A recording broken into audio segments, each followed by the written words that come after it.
Welcome to Present Science Academy classes, and in this video we are going to solve this board question paper of session 2022-23, and this is subset 1 of set 1. And so let's move on. These are the general instructions for the paper. Let's directly move on to the section A. So section A, it is comprised of MCQs of 1 marks each. Let's move on to question number 1, and it says that for question number 1, we have the square matrix A, and it's given that A square minus 3A plus I is an identity matrix of order, whatever is the order that's mentioned in the question, or let's say this is of some order, and it's given that A inverse is equal to X into A plus Y into I. So this is given. So we will try to, we have to find the values of X plus Y, X plus Y. And for that, we need the values of X and Y. So we will try to get this converted in this form and we'll compare it. So for this, we are going to post multiply by A inverse. So A square, I can write it as A into A and post multiply to A inverse. This is 3 into A inverse plus I into A inverse, that is equal to null matrix. Now A into A inverse is identity matrix. A into A inverse is identity matrix plus I into A inverse is A inverse, that is equal to 0. Now A into identity matrix is once again A, so minus 3I plus A inverse is equal to 0, and this can be written as A inverse is equal to negative A plus 3I. But we are given that A inverse is equal to X into A plus Y into I. Okay, let's compare these two equations, and if we compare these equations 1 and 2, it gives us X is equal to negative 1. So X is equal to negative 1 and Y is equal to 3. But we are not done yet because it's mentioned what is the value of X plus Y. So X plus Y is equal to minus 1 plus 3 is equal to 2. So B, option B is the correct option here. Let's move on to question number 2.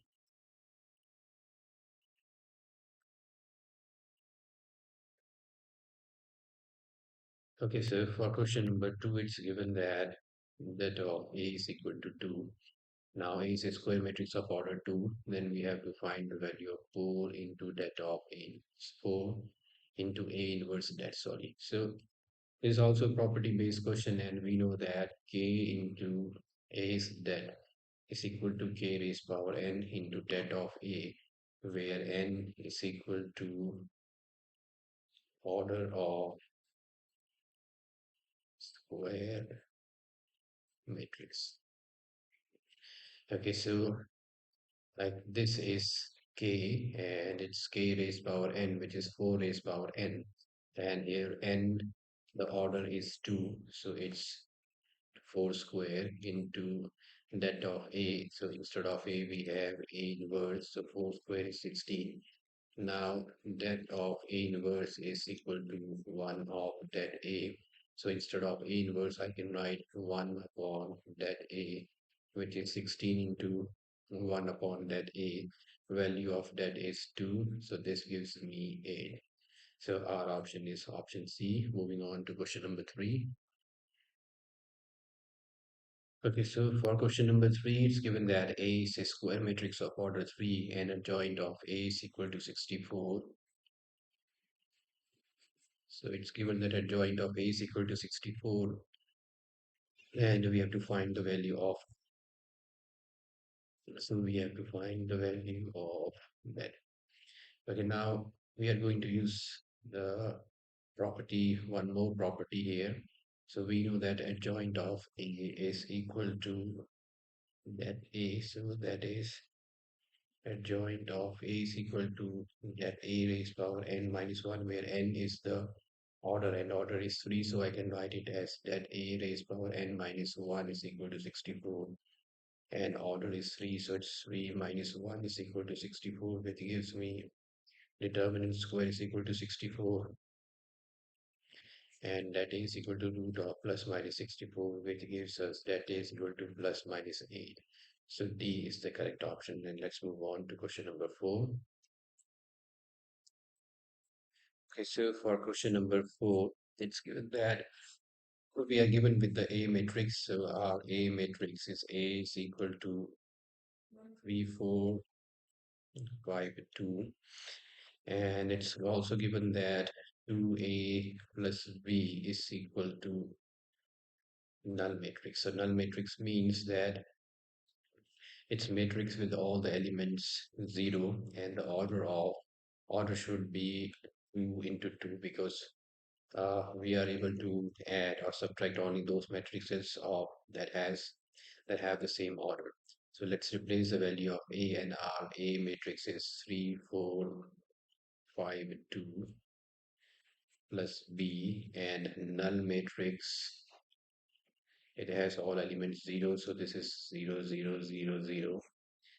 Okay, and the order should be same, so it's 6, 8, 10, 4 plus B is equal to, and now B is equal to, and let's subtract it from the null matrix, so this is 6, 8, 10, 4, which gives us B matrix is negative 6, negative 8, negative 10, negative 4. And let's see if it matches with any of the options. Yes, it's negative 6, negative 8, negative 10, and negative 4. And let's move on to question number 5.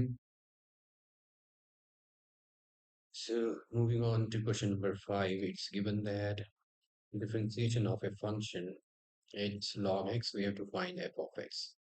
So it's the differentiation of the function which is equal to log x. It's given that, and we have to find the value of the function. So let's use the reverse process, that is the integration. So if I integrate on both sides, so integration or differentiation of f of x will give me the function, and this is integration of log x, and we know how to do the integration of log x using integration by parts. So integration of differentiation, this gives me the function itself. So because integration is the opposite of differentiation to get the entire derivative or the primitive. And for this, we are going to use the integration by parts. So log is our first function, and algebra is our second function, and integration by parts says that it's first function into integration of second function minus integration of, and differentiation of first into integration of second. The whole has to be differentiated. Okay, now this gives us f of x. So log x, differentiation of 1 is x, differentiation of log x is 1 by x, differentiation of 1 is x. This gets cancelled, and we are left with 1. So this is x log x minus integration of, this is 1 into dx, which gives us x log x minus integration of 1 is x, and don't forget to add the integral constant. So this is our f of x, and it further can be simplified by taking x common. So it's x log x minus 1 plus c. And if we check, our option is option B, x log x minus 1 plus c. Moving on to question number 6. So for question number 6, it's given that we have to find the value of, it's a definite integral. So our definite integral, let's say I is equal to, this is question number 6, which gives us 0 to pi by 6 into secant square x minus pi by 6 into dx. Okay, now integration of secant square is tan x, so this can be, this is now tan of x minus pi by 6. It has to be divided by the differentiation of x minus pi by 6, which is 1. So let's leave it, and it's 0 pi by 6 because this is a linear polynomial. So now we have to put the value of the upper limit evaluated minus this is tan of 0 minus pi by 6. So pi by 6 minus pi by 6 is 0. This is tan 0. And now this is tan of negative pi by 6. And we know that tan of negative x pops out with negative sign. So this is negative tan x. Right? So tan 0 is 0. This is negative of negative tan pi by x. Negative is positive. So this is tan pi by x, and pi by x is tan 30, which is equal to 1 by root 3. And 1 by root 3 means A is our answer for question number 6. Let's move on to question number 7. Okay, for question number 7, we have to find the sum of order and degree of the differential equation which is given. So our differential equation is d square y by dx square plus dy by dx the whole cube is equal to sine of y. Okay, now for this differential equation, it's differentiated two times, so our order is 2. And for degree, it's a valid differential equation. So degree is the power of the highest order, that is 1. So, and we have to find this sum. So 2 plus 1 is equal to 3. So this is 2 plus 1 is equal to 3. So our option is option C, the correct one. Okay, let's move on to question number 8. Okay, for question number 8, we have to find the value of P for which the vectors are perpendicular to each other. And we know that two vectors A, let's say A and B, if they are perpendicular, so that means their dot product should be equal to 0. So we are going to use this condition. Our A vector is, the first one is 2i cap plus pj cap plus k cap, its dot product with the second vector should be 0. Okay, now, so we are going to use this property that the vectors are perpendicular, then the dot product is 0, and we don't know how to find the dot product.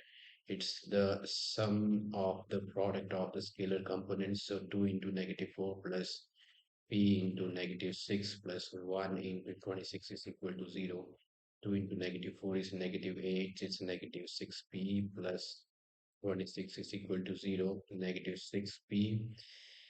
And now 26 minus 18 is 18. Sorry, 26 minus 8 is 18 minus 6p is equal to negative 18. So p is equal to 3. And that option is option A. Let's move on to question number 9. So for question number 9, we have to find the value of some equation given in the vector form. So it's given that I cap cross j cap and its dot product with j cap plus its j's cross with I cap and there's dot product with k cap. Okay, for them, for the cross product, we have to remember this order, and the order is I to j and then to k. So this is the order. Now I cross j, so this is I and this is j. So I cross j leaves us k, and we are following the order, that is the anti-clockwise. So k is positive. Now it's k is product with j, and j cross with I. So j has to be crossed with I, and now we are in the clockwise direction. So we are left with the k. So for clockwise direction, we will put negative k into k. So just follow the order, and now k dot k, we know that it's 0. And so k's dot product with j cap is 0 because we know that only I cap or J with J cap or K with K cap is 1. All else are 0. So this is 1, but it's negative, so it's negative 1. So this is negative 1, and negative 1 is our answer. Let's move on to question number 10. Okay, so for question number 10, it's given that A vector plus B vector is equal to I cap. So A vector plus B vector is equal to I cap, and its A vector is given. So this is 2I cap minus 2j cap plus 2k cap plus b vector is equal to I cap. Okay, now b vector is equal to I cap minus 2I cap plus 2j cap minus 2k cap. So this gives us b vector. So I minus 2I is negative I cap plus 2j cap minus 2k cap. But we are not done yet. We have to find the magnitude of b, and the magnitude of b is negative 1 square x square plus y square plus z square, which gives us a root of 1 plus 4 plus 4, which is equal to root of 9, and that is 3. So 3 is the correct option. Let's move on to question number 11. So for question number 11, we have to find the direction cosines of the line. So this is the Cartesian equation of the line. It's given, and we know that the Cartesian equation of the line is x minus x1 upon a is equal to y minus y1 upon b is equal to z minus z1 upon c, where a, b, and c are the direction ratios. But we have to find the direction cosines. So our given equation of line is x minus 1 by 2, 1 minus y by 3 is equal to 2z minus 1 by 12. So if we compare these two, this is not the standard form. It's x minus x1 by 2, but it should be y minus, and it should be z minus. It's not there. So these two are not in the standard form. Let's try to get them converted. So let's take negative out. So this is, and for this is 2 is common. So z minus half by this is 12, and now it's x minus y, x minus 1 by 2. I can write this as y minus 1 by negative 3, and this is z minus half by 2 has to be divided by 12. So this is 6. So 2 comes down, so this is 6. Okay, now this is now in the standard form. The Cartesian equation is in the standard form, and we have to find the direction, we have to find the direction cosines. So the direction cosines are, so direction cosines L is equal to plus minus A upon root of A square plus B square plus C square, and M is equal to plus minus B upon root of A square plus B square plus C square. And so these are the direction cosines L, M, and N, and it's plus minus C upon root of A square plus B square plus C square.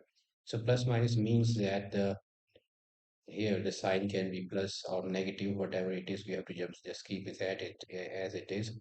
So the first one, A is 2, it's plus 2, so I will keep plus 2. And now it's root of A square. So let's find out the root of A square plus B square plus C square. So A square is 2 square is 4. So these are A, B, and C direction ratios. And minus 3 square is 9. 6 square is 36, which gives us 36 plus 13 is equal to root 49, which is 7. So I will just directly write here the value of root of A square plus B square plus C square. This is 7. B is negative 3 by 7, and C is it's 6 by 7. So direction cosines are 2 comma 7 minus 3 comma 7 and 6 comma 7. So these are our direction cosines. Okay, and for us, the correct answer is 2 7 minus 3 7 and 6 7. So option D is the correct answer. Let's move on to the question number 12. All right, so moving on to question number 12. It's given that P of A by B is given it's 0.3 and P of A is 0.4 and also P of B is 0.8. So P of A is 0.3. Let's put in its formula. So this is P of A intersection B by P of B, which is 0.3. Now we can find out P of A intersection B. P of B is 0.8. So we can find out P of A intersection B, which is 0.3 into 0.8, and this gives us to 0.24. Okay, but we have to find P of A. So P of A is P of A intersection B.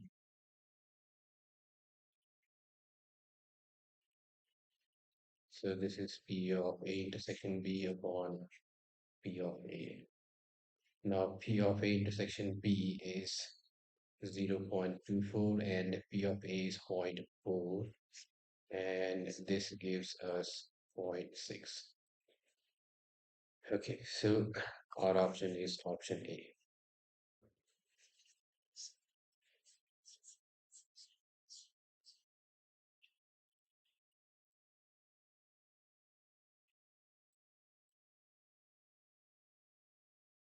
Okay, so for question number 13, we have to find the value of k for which the function is continuous and our function is f of x is equal to, this is vx plus 5 when x is greater than equal to 2 and kx square when x is less than 2. So now this function is defined on x is equal to 2 and when the value is greater than or equal to 2, the function is 3x plus 5, and when it's less than 2, the function is kx squared. Now, since the function is continuous, that means that left hand limit is equal to right hand limit is equal to function's value at 2. So left hand limit is limit x tends to negative, and for left hand the function is kx squared. A right hand limit is limit x tends to 2 plus, and for right hand the function is 3x plus 5, and the function's value at 2 equal to 2, the function is once again 3 into x plus 5. So let's put in the value of 2, the x, that is 2. So this is 3 into 2 plus 5. Okay, for left hand limit, let x is equal to 2 minus h.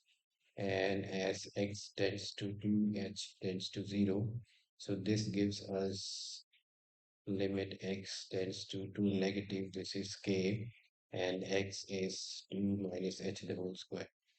Okay. Now using the limit. So now this should be limit h tends to 0.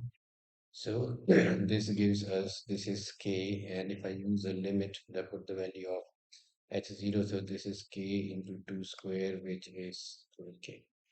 So 4k, and here once again, let x is equal to 2 plus h. Let's find out the right hand limit. So we are done with this part and we are finding the right hand limit. So as x tends to 2, h tends to 0. So our limit is h tends to 2. That is 3 into 2 plus h plus 5. This is not equal to. Okay, now let's use a limit h. So this is 3 into 2 plus 0 plus 5. So 3 to the 6, 6 plus 5 is equal to 11. Now, so 3 into 2 is 6, 6 plus 5 is 11. So 4k is equal to 11 is equal to 11. This is the left, right, and function value at 2. So we can get k is equal to 11 by 4. So our answer should be 11 by 4, and 11 by 4 is the option D. Let's move on to question number 14. Okay, so we are on to question number 14. And for question number 14, it's given that A is equal to 0, 1, -1, 0. So A is the matrix. And it's given that the equation is given, we have to find the value of x. Let's write down the equation. So the equation is it's 3i, it's 3i plus 4 into A, and this is 3i minus 4 into A is equal to x squared into I. So this is a plus b into a minus b, which is a square minus b square, and this is equal to x square into I. So this is equal to 9 into I square minus 16 into a square is equal to x square into I. Okay, now I square, antimatrix square is I, so this is I minus 16 a square. Let's find out a square. So uh, a square is 0 into -1 into 0, which gives us, so this is 0 into 0 plus 1 into -1 is -1, then 0 into 1 plus 1 into 0, and again it's -1 into 0 plus 0 into -1. So this is -1 into 1 plus 0 into 0. And this gives us -1. This is 0, this is 0, and this is -1. Okay, so for a square, this is -1, 0, 0, -1.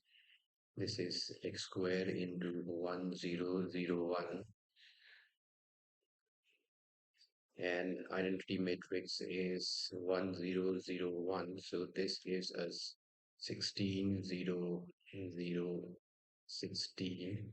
And I can write it as 0 x square, 0 x square, and this is now 9009, and it has to be added to 160016. So this is x square 0 0 x square, and now 9 plus 16 is, let's add these matrices. So this is 25 0 0 25, which is equal to x square 0 0 x square. Now x square is equal to 25. So this gives x is equal to plus minus 5. That is the value of x. And that is our option C. Let's move on to question number 15. For question number 15, we have to find the general solution of the differential equation. And our differential equation is x into dy minus 1 plus x squared into dx is equal to dx. So let's divide by dx on both sides. So this gives us x into dy by dx minus n. This the x gets cancelled, so it is now 1 plus x squared, and this is 1. Okay, and this is now x into dy by dx. This is 1 plus 1 plus x squared, which is 2 plus x squared. And dy by dx is finally 2 plus x squared by x, which gives us 2 by x plus x. Now we can write it as dy is equal to 2x plus x into dx, and integrating on both sides will give us the general solution. So integrating on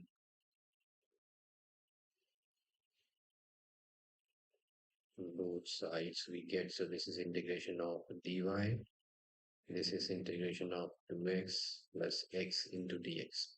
Now integration of dy is y integration of 2x is 2 log x plus integration of x is x squared by 2.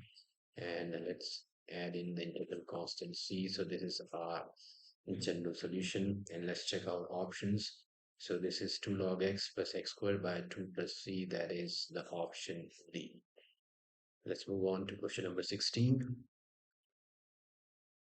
For question number 16, it's given that the function f of x is equal to a into x minus cos x is strictly decreasing in R. Then what is the value of a, or a belongs to which of these intervals? So our function is f of x is equal to a into x minus cos x. Its first order derivative is a, 1 minus differentiation of cos x is negative sine x. So first order derivative is a into 1 plus sine x. Now for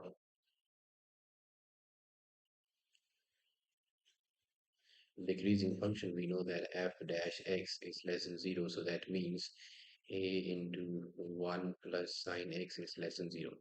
So that means that either of these two are, one of these two are negative, but we are not sure whether it's 1 plus sine x or a. But for sine x, we know that the value of sine x, it lies between negative 1 and 1. So let's try to create this function. So for this, I'm going to add 1 to each of these terms, and 1 plus 1 is 2. So this is 0 less than 1 plus sine x is less than 2. So that means that the sine x has a value between 0 and 2, so which is greater than 0. So that means our a, so this is positive and this whole has to be negative. So that means a is negative. So that means a is less than 0. A is less than 0 means that a's value is less than 0, and on the number line on this side it's negative infinity. So a belongs to interval negative infinity to 0, and negative infinity to 0, that is the option C. And let's move on to question number 17.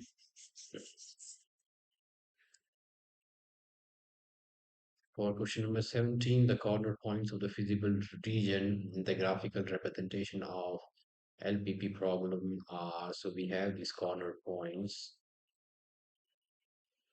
Let's write down our corner points. The corner points are 272, 15, 20, and 14, 15. And now we have to find the objective function z is given. So z is equal to 18x plus 9y. All right, so let's find out the value for of z for all these corner points. So this is 18 into 2 plus 9 into 72, which gives us 18 into 2 is 36 plus 9 into 72 is 9 2s are 18, and 9 7s are 63, and 64, which gives us 8 plus 6 is 14, and 4 plus 3 is 7, and 8, so it's 684. Let's find out the value for, so 8 into 15 plus 9 into 20, which gives us 8 into 15. 18 into 15 is 18 fives are is 90, and 18, which gives us 270, plus 9 into 20 is 180, which gives us 0, 8, and 7 is 15, 2, 3, and 4, 50. And the value of objective function at 40 and 15 is 18 into 40 plus 9 into 15. 18 into 40 is 8 fours are 32. 720 plus 9 fives are 45, 135, which gives us 5, 5, and 8 by 5. Okay, so this is the maximum. It's the maximum at 14, 15, and minimum at 15, 20. So minimum at 15, 20, and maximum at 14, 15. Minimum at 15, 20, and maximum at 14, 50. So this is the option C. And let's move on to question number 18. So we are on to question number 18. And for this, we have to find the number of corner points of the feasible region that is determined by the constraints. So to find the number of corner points, let's try to sketch the graph. And our inequalities are x minus y is greater than equal to 0, and 2y is less than equal to x plus 2, and to sketch the graph, we just only need the equation, so that is x minus 0. And for this, the graph is a straight line. So when x is 0, y is 0, when x is 2, y is 2. Okay, for 2y is equal to x plus 2. So let's get two coordinates. And when x is 0, y is 1. And when y is 0, x is equal to negative 2. So let's try to sketch the graph and find the solution regions and then the physical region and the corner points. So this is, let's say, our Cartesian plane with some distances or the units on the x and y axis. So this is negative 1, this is 1, this is 1, say 2, this is negative 1, negative 2, and this is negative 1, negative 2. Okay, the first one is x minus y is equal to 0. So this goes to 0, 0, and 2, 2. So this is the coordinate 2, comma 2, and this is the coordinate 0, comma 0. So our first line is this x minus y is equal to 0. The second one is 0, 1. So 0, 1 is here, and the negative 2, 0, negative 2, comma 0 is here. So if we try to sketch the graph for this is like this. So this is 2y is equal to x plus 2. Okay, let's find out their solution region. So for, if I put, let me take the point, let's say 2 comma 2. So for coordinates 2 comma 2, this equation 2 minus 2 is greater than equal to 0, which is, okay, let me take some other point in this. Let's say it's 2 comma 3. So let me take this point 2 and 3. So this is 2 minus 3, which is negative 1, is greater than 0, which is false. So that means the solution region of this is below in this block. Okay, for 2y is equal to this, if I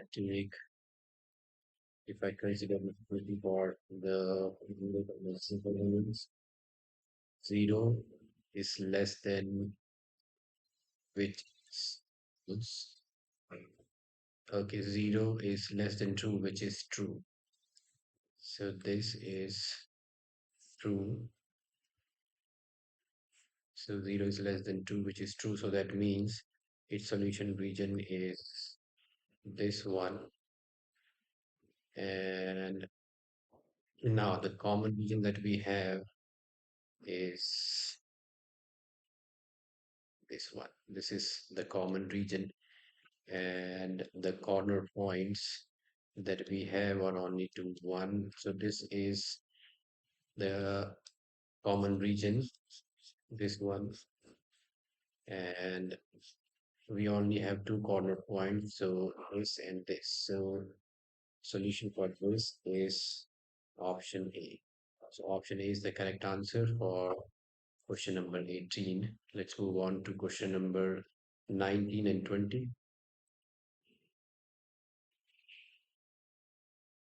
Okay, for question number 19, we had this is the assertion and the reasoning, and the assertion says the range of the function 2 sine inverse x plus 3 pi by 2, where x belongs to the domain minus 1 to 1 is pi by 2 to 5 pi by 2 closed function.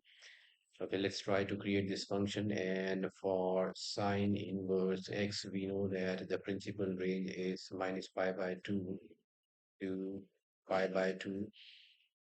So let's multiply them with 2. So multiplying them with 2, it gives me minus 2y into 2. This is 2 sine inverse x. This is 2 into pi by 2, which gives negative pi is less than 2 sine inverse x is less than equal to 5.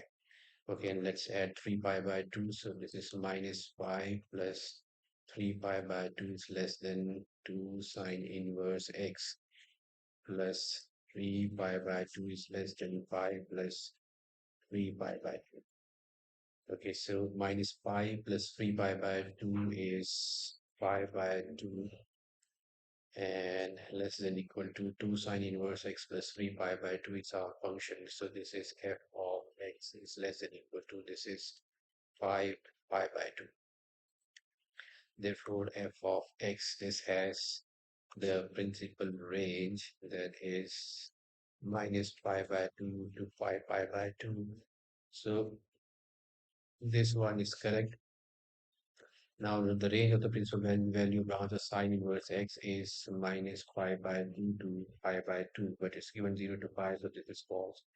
So in this case, our answer assertion is correct, but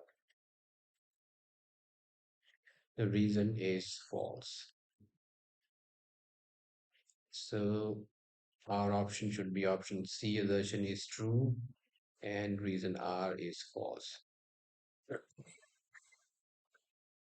So it's option C for question number 19. And let's move on to question number 20.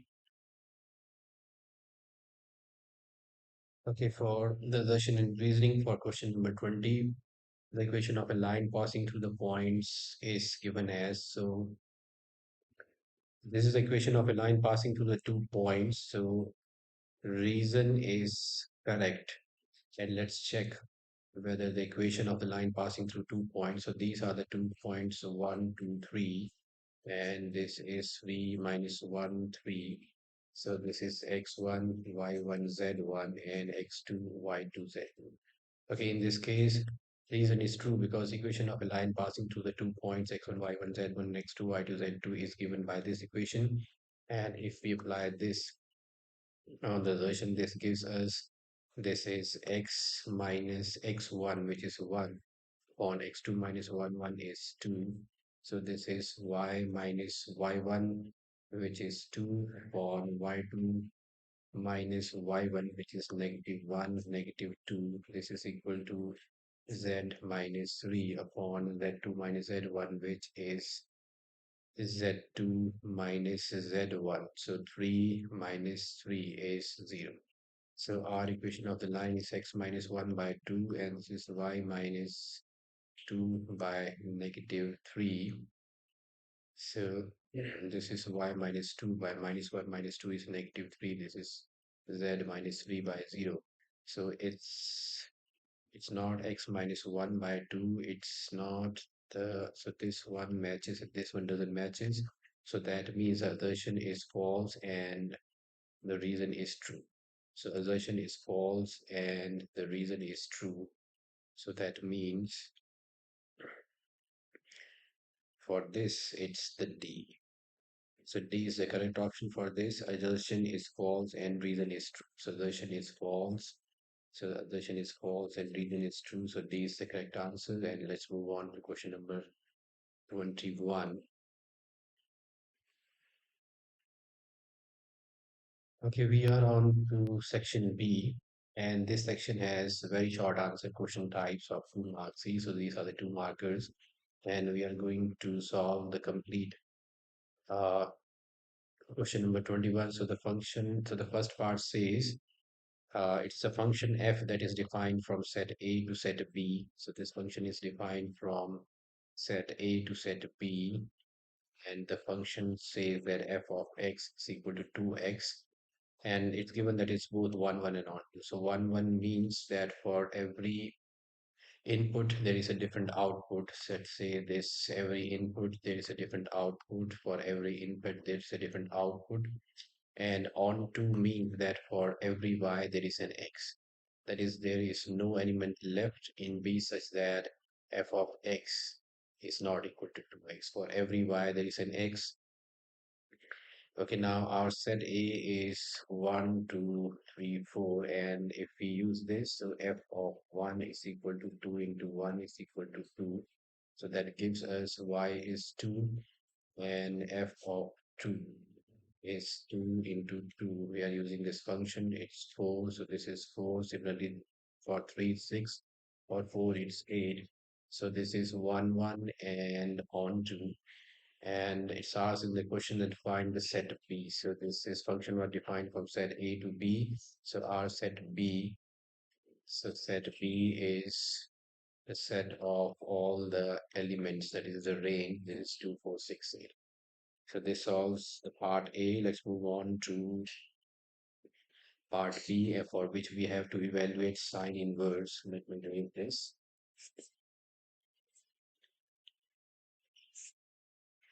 Okay, and for part B, we have to evaluate sine inverse. So this is,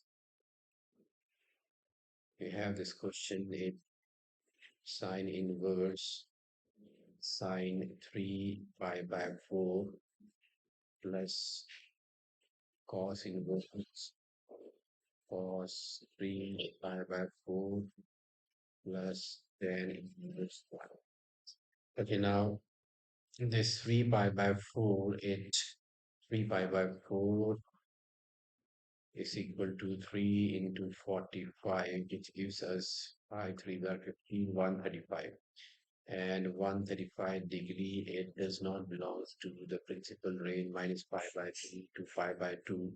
So we will have to evaluate this, and I can write it as sine inverse. This is sine 135 degree plus. Okay, now for cos inverse cos 3 pi by 4, cos 3 pi by 4 is 135, and 135 belongs to its principal range 0 to pi, so this is okay. And this is 3 pi by 4, and tan inverse 1. We know that tan inverse 1 is pi by 4, so this is pi by 4. And now for sine inverse 135, I can write it as sine of 180 minus 45 degree. And now this is 4 pi by 4, which is pi by 4. And sine of 180 is pi, and pi by 45 is pi by 4 plus this is pi. Now this is sine inverse sine of pi means no change, and we are the sine of second quadrant, so sine is positive. It's sine pi by 4 plus pi. Sine gets cancelled, so this is pi by 4 plus pi, which is 5 pi by 4. So 5 pi by 4 is answer of this part B of question number 21. And now let's move on to question number 22. Okay, so for question number 22, we have to find all the vectors of magnitude 3 root 3, which are collinear to vector I cap plus j cap plus k cap. And the collinear vectors are the vectors which are parallel to a given line. So in this case, these vectors should be parallel to the given vector. And let's say our given vector is A. A vector is equal to I cap plus j cap plus k cap. And let's find its magnitude, which should be sum of the squares of the scalar components, which is equal to root 3. Now A cap is equal to A vector divided by its magnitude, which is I cap by root 3 plus j cap by root 3 plus k cap by root 3. Now, so vectors should have magnitude 3 root 3. So our required vectors should have magnitude 3 root 3. So we will multiply them with 3 root 3. And the coordinate vectors are the parallel vectors irrespective of the magnitude and direction, but the magnitude is given and we will assign them the direction, that is the positive and the negative. So the required collinear vectors are, this has to be multiplied by 3 root 3. This is I cap by root 3 plus j cap by root 3 plus k cap by root 3, which gives us, actually this should have directions, and we'll sign them plus negative. So first one is 3i cap plus 3j cap plus 3k cap and negative 3i cap, negative 3j cap, and a negative 3k cap. So these are the collinear vectors that has magnitude 3 root 3 and are parallel to the given vector. And let's move on to question number 23.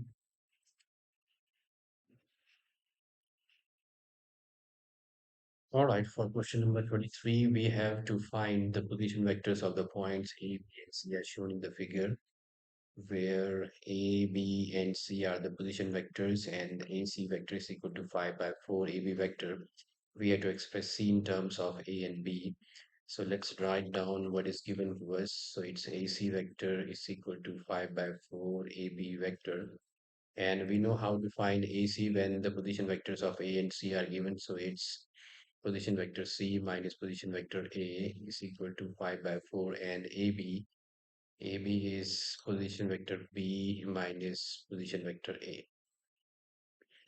Okay, and let's try to get it C in terms of A and B. So this is C vector is equal to 5 by 4, B vector minus 5 by 4, A vector plus A vector. So C vector is equal to, this is now 5 by 4 into B vector and minus 5 by 4 A vector plus A vector is,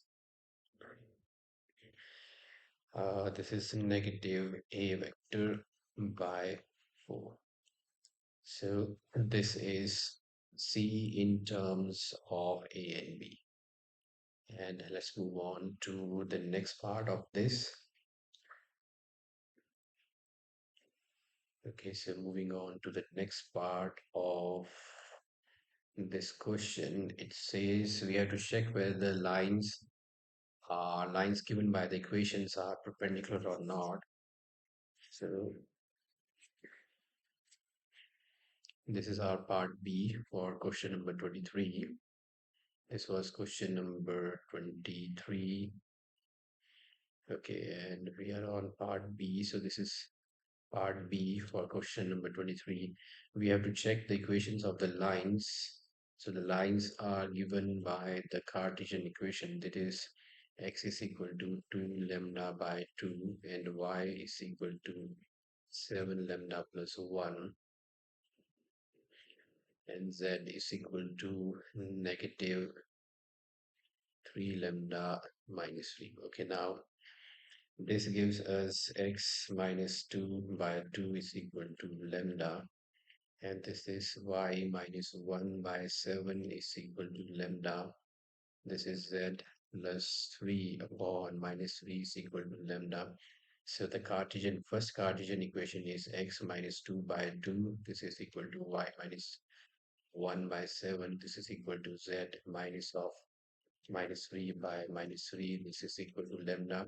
This is our first Cartesian equation, and we have the direction ratios. A1 is equal to 2, B1 is equal to 7, and C1 is equal to negative 3. Okay, let's move on to second Cartesian equation, which is x is equal to negative nu minus 2, y is equal to 2 nu plus 8, and z is equal to 4 nu plus 5, which gives us x plus 2 is equal to negative nu, and I can write it as this should be actually negative x. Okay, let me write it now. This is x plus 2 is equal to negative nu, and this is y minus 8 by 2 is equal to nu, and this is z minus 5 by 4 is equal to nu. Now this can be written as this is x plus 2 by negative 1 is equal to nu. This is y minus 8 by 2 is equal to nu, and this is z minus 5 by 4 is equal to nu, and our second Cartesian equation is x negative now of negative 2 by negative 1, y minus 8 by 2, and z minus 5 by 4. And this is the direction ratios A2, B2, and C2, A2 is negative 1, B2 is equal to 2, and C2 is equal to 4. Okay. And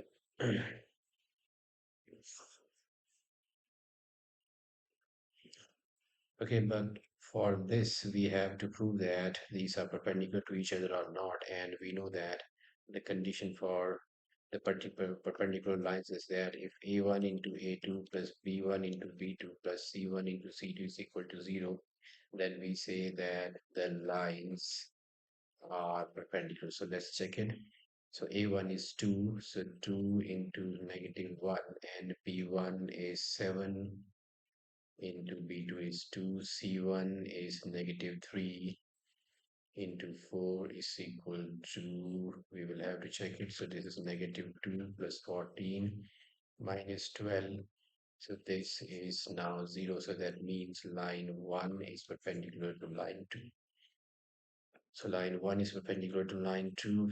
Let's move on to question number 24.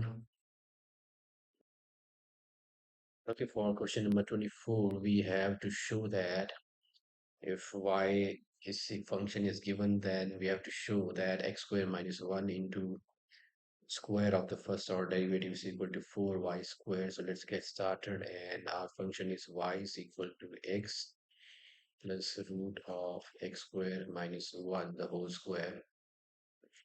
Again, let's differentiate with this with respect to x.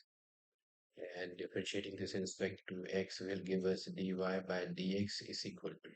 For this, we are going to consider this as a single function x raised power n, and differentiation of x raised power n is equal to n into x raised power n minus 1. We are going to use this formula here.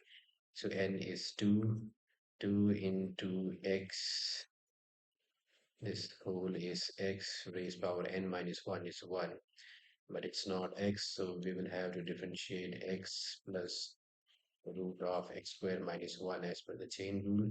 So this is dy by dx is equal to 2 into x plus root of x squared minus 1, and differentiation of x is 1.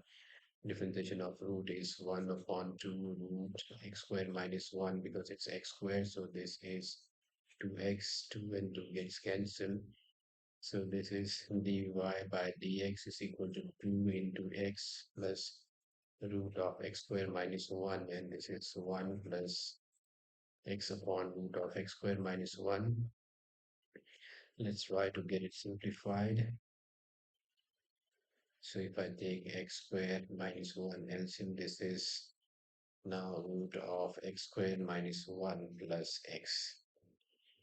Okay, so this is 2 times, so I can write it 2 into x plus root of x squared minus 1 the whole square upon root of x squared minus 1. This is dy by dx.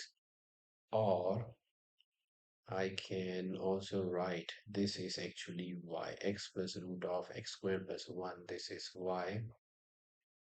This is y. So this is y. So I can write it as dy upon dx is equal to 2. This is y squared upon root of x squared minus 1. And let me just cross multiply this. So this is under root x square minus 1 into dy by d square is equal to 2y square. And if I square on both sides, so if I square on both sides, this is now x square minus 1 into dy into dy upon dx the whole square. This is 4y square. And this was what was asked in the question to show. So this is x square minus 1 plus dy by dx is equal to 4. Dy by dx the whole square is equal to 4y square. Now let's move on to question number 25. For question number 25, we have to show that the function, so our function is f of x is equal to 16 sine x plus 4 cos x minus x is strictly decreasing in the interval pi by 2 to pi. So we know that the function is decreasing when its first order derivative is less than 0 in that interval. So let's try to find its first order derivative. And for this, we are going to use the product rule for this term. So this is v into differentiation of v, which is 16 cos x minus, and v, which is 4 plus cos x into differentiation of u. Okay, it's actually, so this is v into differentiation of u plus u into differentiation of v, which is negative sine x upon v squared. So this is 4 plus cos x the whole square, differentiation of x is 1. Okay, and if we open up the bracket, this is 64 cos x plus 16 cos square x, and this is plus 16 sine square x, and let's also take the LCM. So this is 4 plus cos x the whole square, the whole upon 4 plus cos x the whole square. Okay, now 64 cos x, and for these two terms 16 is common, so this is 16 cos square x plus sine square x minus, this is a minus a plus b the whole square, so this is a square. Let me open up the bracket also, so this is a square, b square, and ab, so this is 248 8 cos x upon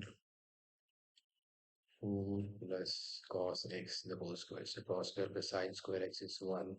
So this is 64 cos x plus 16 minus 16 minus cos square x minus 8 cos x upon 4 plus cos x the whole square. So this gets cancelled. 64 minus 8 is 56 cos x minus cos square x upon 4 plus cos x the whole square, and for this we can take x cos x common, so this is 56 minus cos x, so it's 56 minus cos x upon 4 plus cos x the whole square. Now this is our first order derivative, and we have to show that this is negative in the interval. So our interval was pi by 2 to pi. So in the interval pi by 2 to pi, we have to show that this f dash x is negative, and if it's done, then the function is strictly decreasing in pi by 2 to pi. So we will have to check the values. So cos x is negative in the second quadrant. So this is the second quadrant. The second quadrant, the cos x is negative. So this is negative now. In the second quadrant, whatever is the value of cos x, even it's negative. So if we subtract it from 56, this will give us the positive value. So this is positive, and the square of anything is positive, so this is plus, and this gives us less than 0. So f dash x is less than 0 in the quadrant pi by 2 to pi, so it's an open interval. So this is negative, so that means the function is strictly decreasing on pi by 2 to pi. Okay, this solves our question number 25, and let's move on to section C.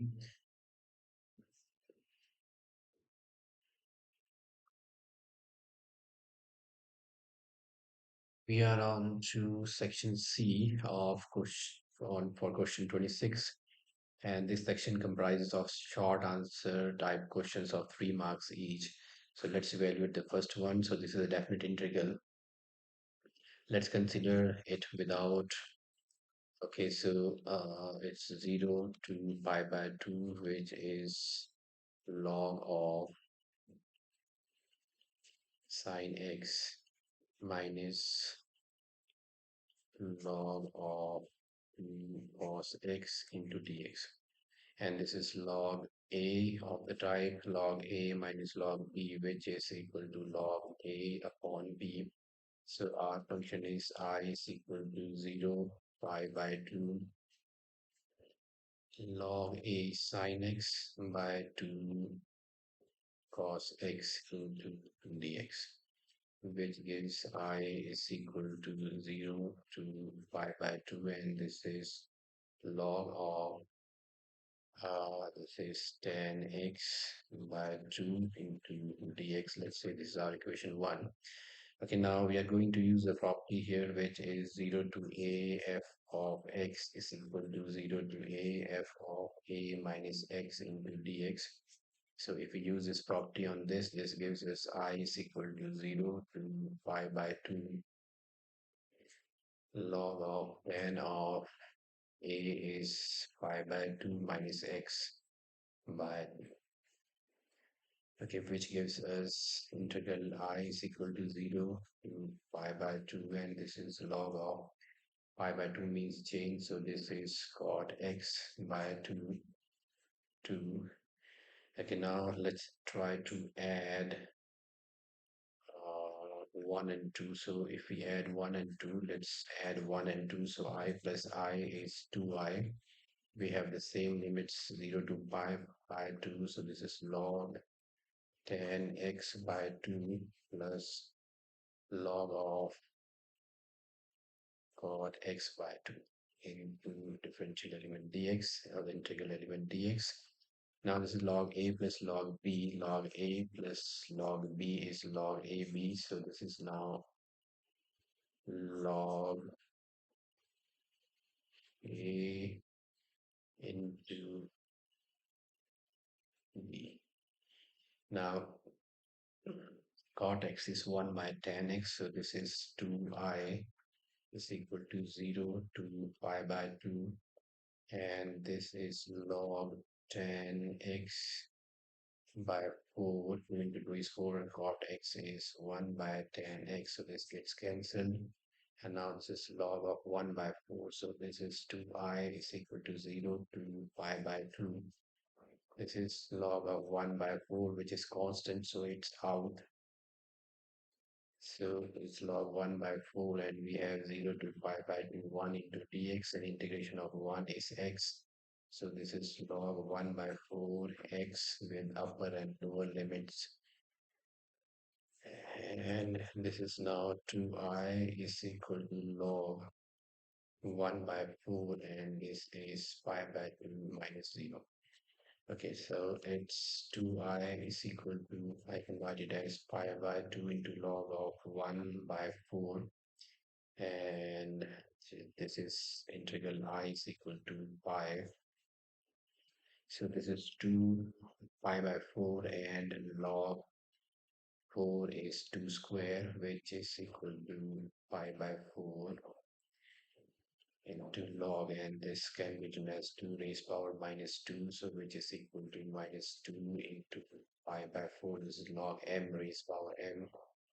Log m raised power m is equal to n log m. So minus is, or we put minus it 2 in front, this is minus 2 by 4, 2 into pi by 4 into log 2, which is, now finally our integral is negative pi by 2 into log 2.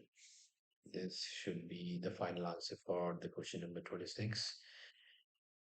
Okay, and now let's move on to question number 27.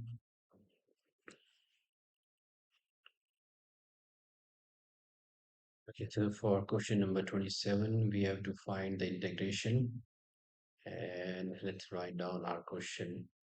So let's say our integral is I is equal to this question number 27, integration of 1 is under root x into under root x plus 1 into under root x plus 2. Okay. Okay, and this seems to be like the integration of the partial fraction, but it's root if we can evaluate it. So let's try to substitute it. So this is root x, let be t, and differentiating this with respect to t. it gives 1 upon 2 root x into dx is equal to dt, and root x is t, so this is 1 by 2t into dx is equal to dt, so dx is equal to 2t into dt. Okay, now if we substitute this, so resubstitute the values of the root x, so this is t, and dx is 2t, so dx is 2t into dt, and this is t plus 1 into t plus 2. So this gets cancelled, and finally our integration is in terms of the t in terms of t, and now this can be measured using the partial fraction. So 1 upon t plus 1 into t plus 2 is equal to a upon t plus 1 plus b upon t plus 2, which is 1 upon t plus 1 into t plus 2. This is a into t plus 2, b into t plus 1 upon t plus 1 into t plus 2. So this gets cancelled, and 1 is equal to a. I can open up the brackets. So this is 1 is equal to a t plus 2a plus bd plus b. And I is equal to, this is a plus b into t plus 2a plus b. And if we compare the coefficients, so a plus b is equal to 0, which gives a is equal to negative b, and 2a plus b is equal to 1, so a is equal to negative b. So this gives us negative 2b plus b is equal to 1, so this is negative b is equal to 1 and b is equal to negative 1. If b is equal to negative 1, then a is equal to 1. So finally, our integration, this can be written as 2 into integration of 1. This is now 1 upon t plus 1 minus b upon t plus 2. So this is 1 upon t plus 1 into dt minus integration of 1 upon t plus 2 into dt. And 2 is common. So this gives us integration of 2 into log of t plus 1 minus log of t plus 2. And this is log a minus log b. So this is log of a minus b. This log a minus log b is log a upon b. So t plus 2. And now let's resubstitute the value which was root x plus 1. So this is root x plus 1 upon root x plus 2 plus c. And this is our answer for the question number 27. Let's move on to question number 28.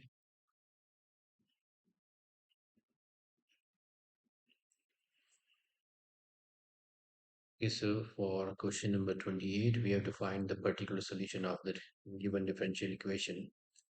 So given differential equation is it's dy upon dx plus secant square x into y is equal to tan x into secant square x.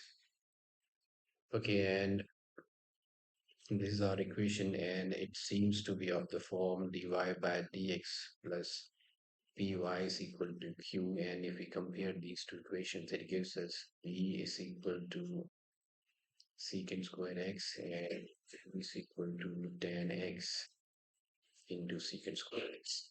And we know that the general solution for this form is integrating factor. We have to find the integrating factor first. So integrating factor is equal to e raised power integration of p into dx, which is integration of p is secant square x into dx, and integration of secant square is tan x. So it's e raised power tan x.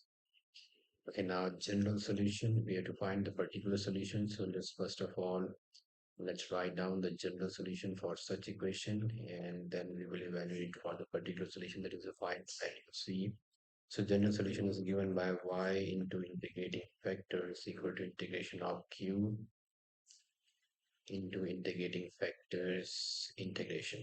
So integrating factor is e raised power tan x, integration q is tan x into secant square x.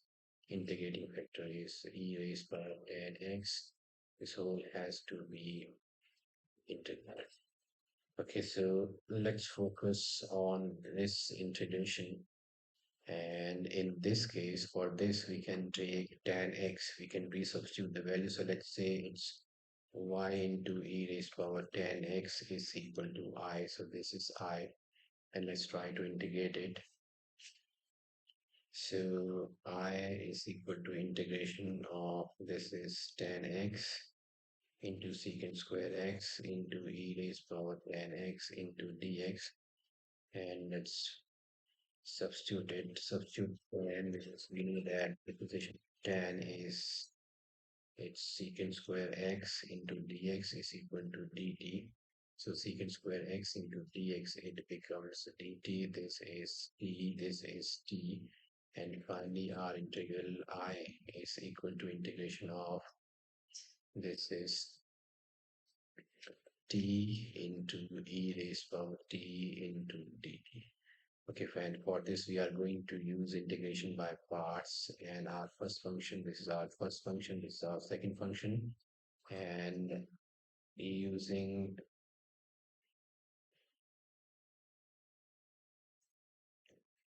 integration by parts, we get.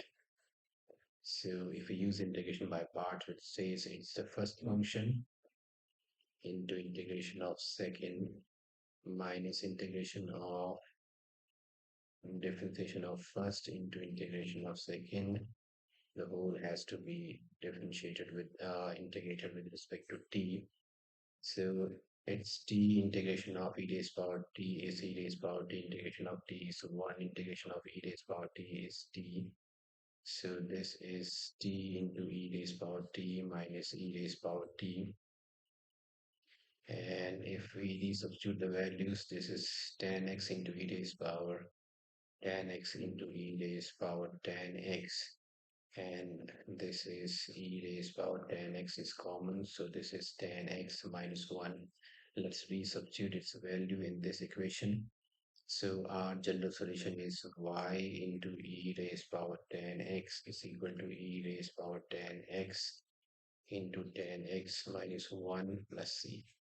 And it's given for to find the particular solution, we should know the value of c, and it's given that when y is equal to 0, x is equal to 0. So it's given when y is equal to 0, x is equal to 0. So this becomes 0 is equal to e raised power tan 0 into tan 0 minus 1 plus c, which gives us this is e raised power 0, and tan 0 is 0, 0 minus 1 plus c, and this is e raised power 0 is 1, so this is negative 1 plus c, so that means c is equal to 1, and which gives us our particular solution is y into e raised power tan x is equal to e raised power tan x into tan x minus 1 plus 1. So we have substituted the value of c, and now y is equal to e raised power tan x minus 1 upon e raised power tan x plus 1 upon e raised power tan x. So this gets cancelled, and it is y is equal to tan x minus 1 plus e raised power negative tan x. And this is our particular solution for the given differential equation. Let's move on to the next question.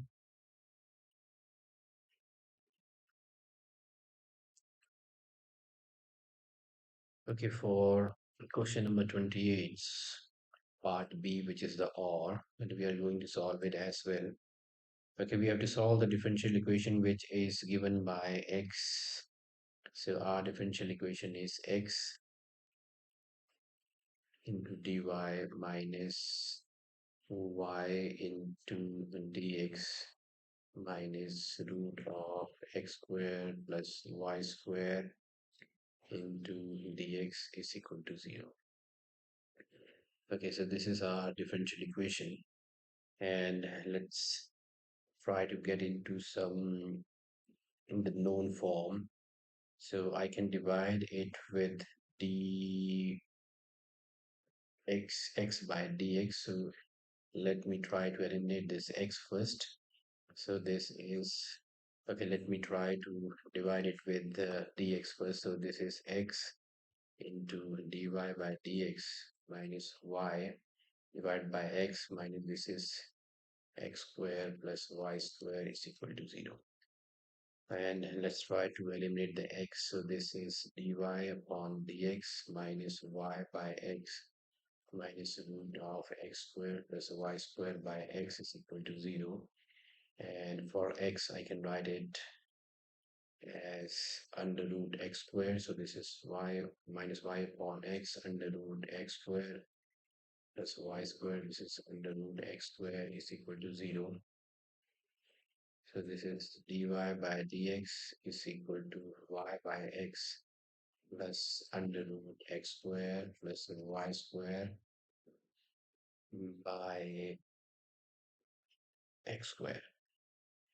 And now this can be written as dy upon dx is equal to, so this is plus, so this is plus, and it can be written as 1 plus y squared upon x, y upon x the whole square.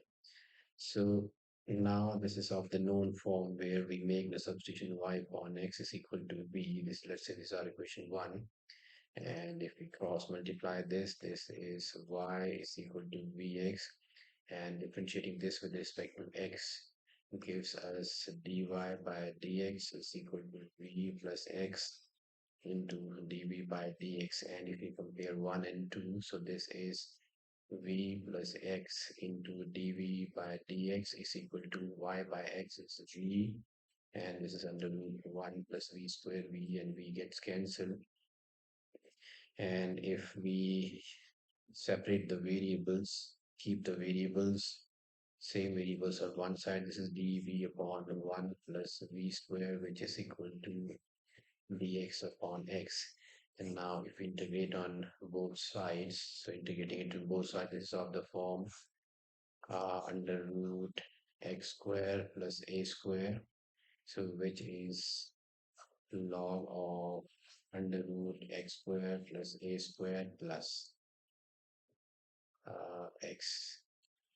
So this becomes, this is log of under root a square plus x square plus x, which is v is equal to log x plus log c. Now this is log, let's resubstitute the value of v, which was y upon x plus v is y upon x. This is log a plus log b, which is log cx. Now log and log be taken off. So this is now, this is whole under root, and this is under root x squared plus y squared by x plus y by x is equal to cx. And this is x squared plus y squared plus y and is equal to cx squared. So this is our solution for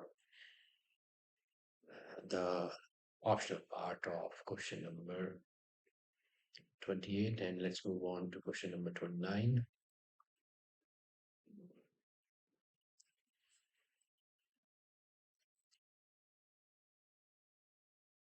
Okay, for question number 29, we have to solve graphically the linear programming problem for which we have to find the maximize z, which is subject to the constraints. So I'm going to just write down the equations. So because we have to sketch the graph, so it's 4x plus y is equal to 60, 3x plus 2y is equal to 150, and x plus 5 is equal to 115, and x is greater than 0, y is greater than 0. These are the x and the y axis. Okay, so for the first one, 4x plus 5, y is equal to 80. Let's try to get the coordinates. And the coordinates are x, y. So x is equal to 0 gives y is equal to 80, and y is equal to 0 gives x is equal to 20. Okay, for the second one, this is the first. Let's get the second one. So 3x plus 2y is equal to 150.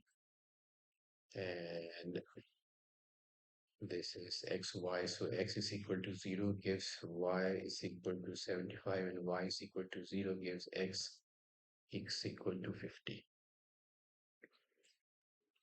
Okay, so x is 0, it's 75, and when y is 0, it's 50.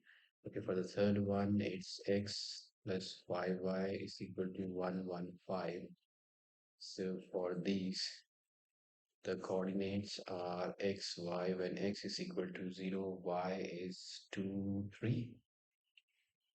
And when y is 0, x is 115.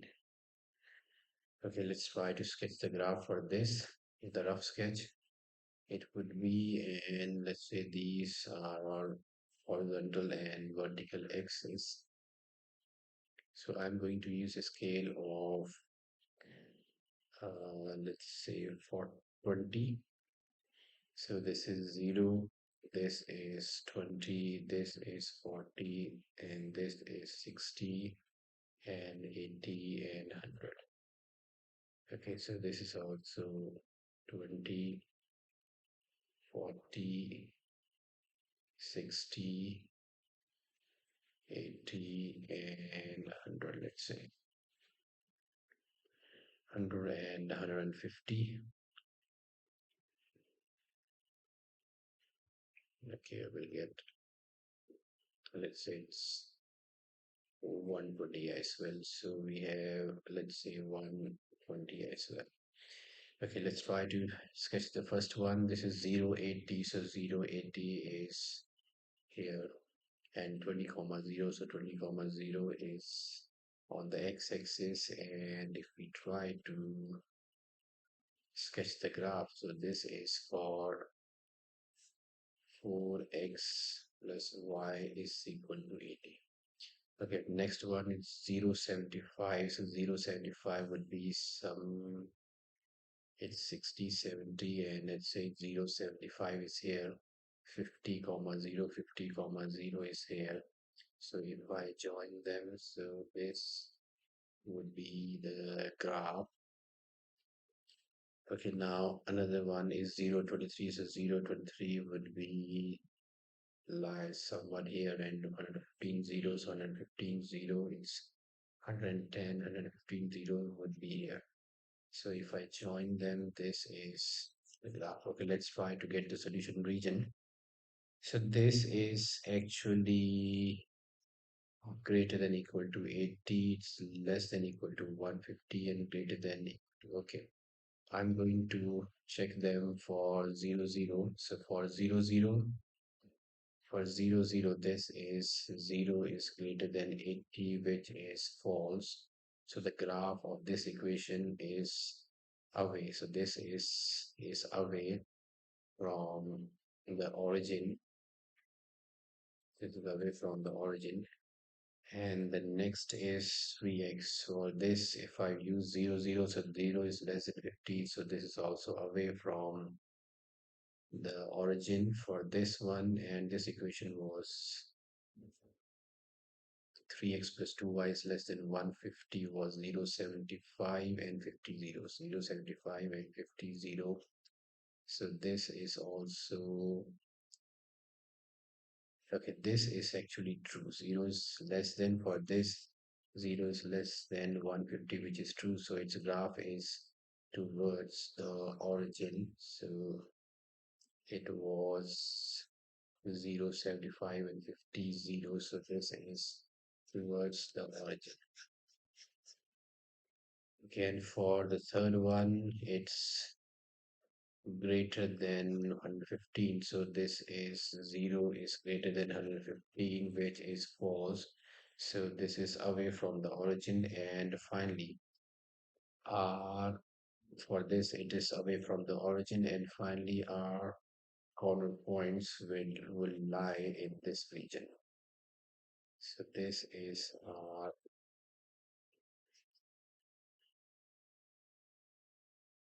and our corner points are A, B, and C. So let's try to get the corner points. So these A is actually the intersection of 4x plus y is equal to 80, and the next one was 0.75. So this is 3x plus 2y is equal to 150. So let's try to solve this. So this is 12x plus 3y is equal to 240. I'm trying to solve this, solving them. Solving 1 and 2, let's say this is 1 and this is 2. So I'm going to use the elimination method. So this is 12x plus 3y is equal to 240, and this is 12x plus 8y is equal to 0. 4 5s are 20 and 60. So if I subtract them, this is negative 5y is equal to 0, 6, 3, negative 360. So y is equal to 5, 7 are 35, y 2s are 10. So y is equal to 72, and x would be 72 is equal to 4x is equal to 18 minus 72 is 8, which is x is equal to 3. So this point of intersection is 2 comma 72. Okay, and let's try to get C, which is the point of intersection of the second line, which is the point of intersection of second and third. So this is a point of intersection of second and third. And let's try to solve them. So our equations are 3x plus 2y is equal to 150, and it's x plus y is equal to 150. Okay, so if I try to solve them by the elimination method, so this will remain 3x plus 2y is equal to 150, and this is 3x plus 3y is equal to 3 5s are 15, 3 1s are 3 4, and 345. So let's subtract them. So this is negative y, and 345, this is negative 9 and 1. So this is y 3x plus 2y. Let me just check. It was 3x plus 2y is equal to 150, and x plus 5y. So this is 3x plus 2y is equal to 150, and this was actually x plus 5y. So this is x plus, now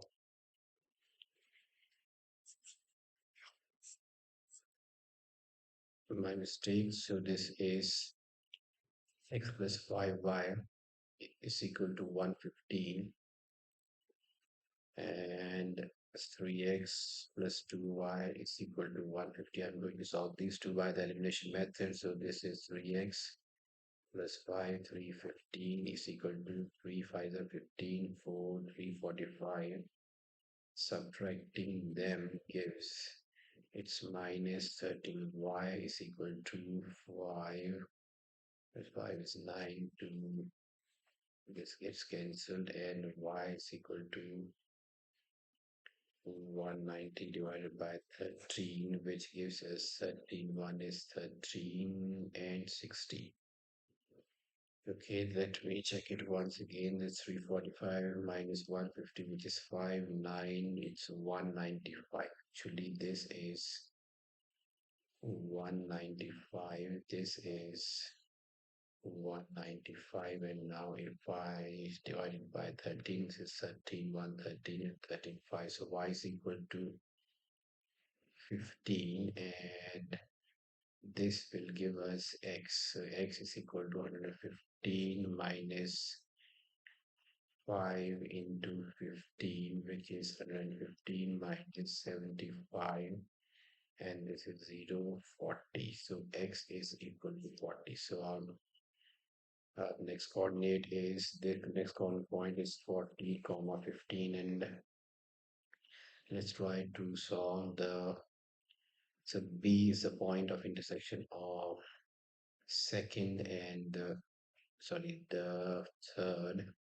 So this is the point of intersection of 4x plus y is equal to 80, and the last one, that is x plus 5y is equal to 150. Okay, and if I try to solve this using the elimination method, so this is 4x plus 5 is equal to 80. This is 4x plus 4 into 5 is equal to 20, is equal to 5 fours are 20, 60, and 460. So this is 115 into 4, which is 6, 460. And now this gets cancelled. So this is 19y is equal to 460 minus 80, which is negative 380, and which is equal to 380 divided by 19, which is equal to 2. So y is 2, which gives us x plus 10. From this, we are going to get x. So y is 2x plus 10 is equal to 115. X is equal to 115 minus 10, which gives us, so x is equal to 115 minus 10. This is 5, 0, 105. And so the first corner point was 272, 40, 15, and next should be, okay, this is actually 20. This is actually 20, and this is now 100. So this is 20, which gives us x plus 5 into 20 is 100, which is 115. So x is equal to 115 minus 100 is 15. Okay, so this is 15 comma 20. 15 comma 20. So our corner points, are 272 and 15 and 20 and 40 and 50. And let's try to find the value of z. Z was 6x plus 3y. So this is 6x plus 3y, which gives us, this is 6 into 2 plus 3 into 72, which is 12 plus 3 plus 6, 7, 3 are 21, which is 8, 3, and 238. Okay, next is 6 into 15 plus 3 into 20, which is 16, 5, 30, and 90 plus 60, which is 50. Okay, this is now 6 into 40. This is 40 plus 3 into 15. This is 240 plus 3 into 15 is 45, which is 5 and 8 and 285. And our maximum value is 285. So this is the maximum value 285, which is at 40 comma 15. Okay, that's so that's how we solve it graphically and find the maximized z. And let's move on to question number 30.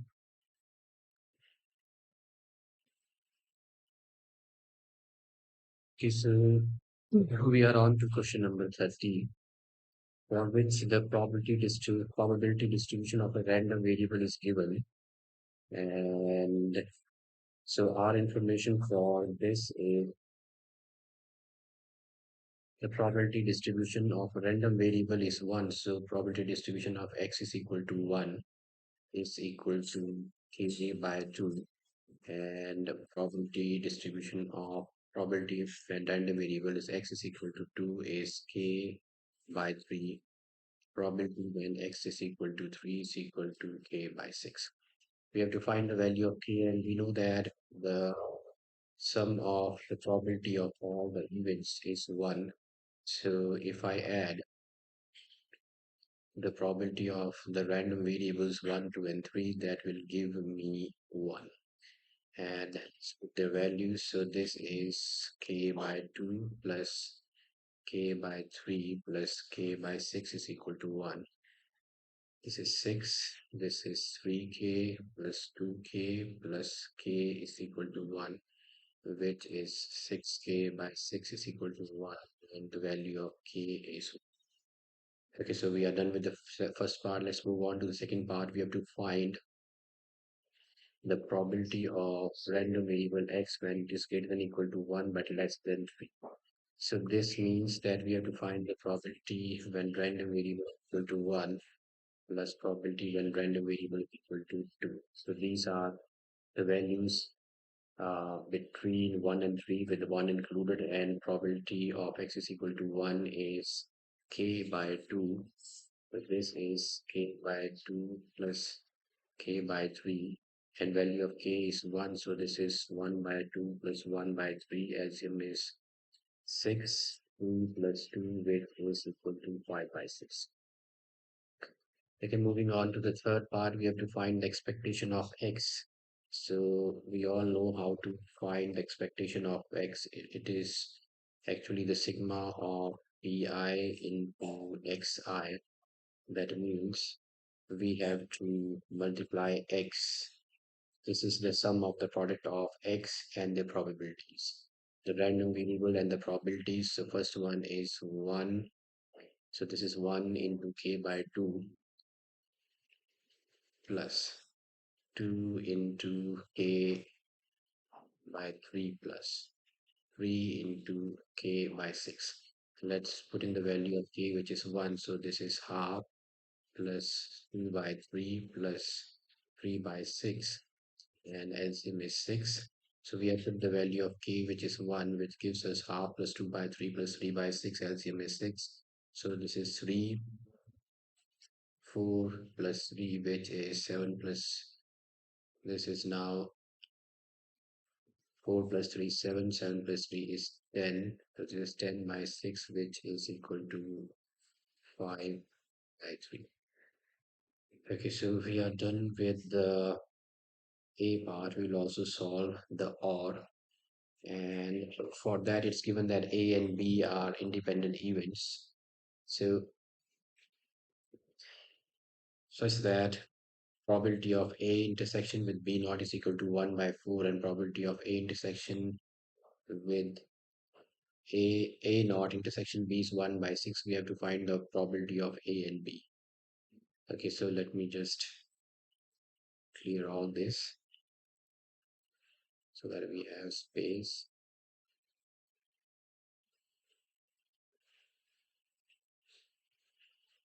Okay, so it's given that A and B are independent events such that, let's write down what's given to us. So this is probability of A intersection B naught, which is equal to 1 by 4, and its probability of A naught intersection B is equal to 1 by 6.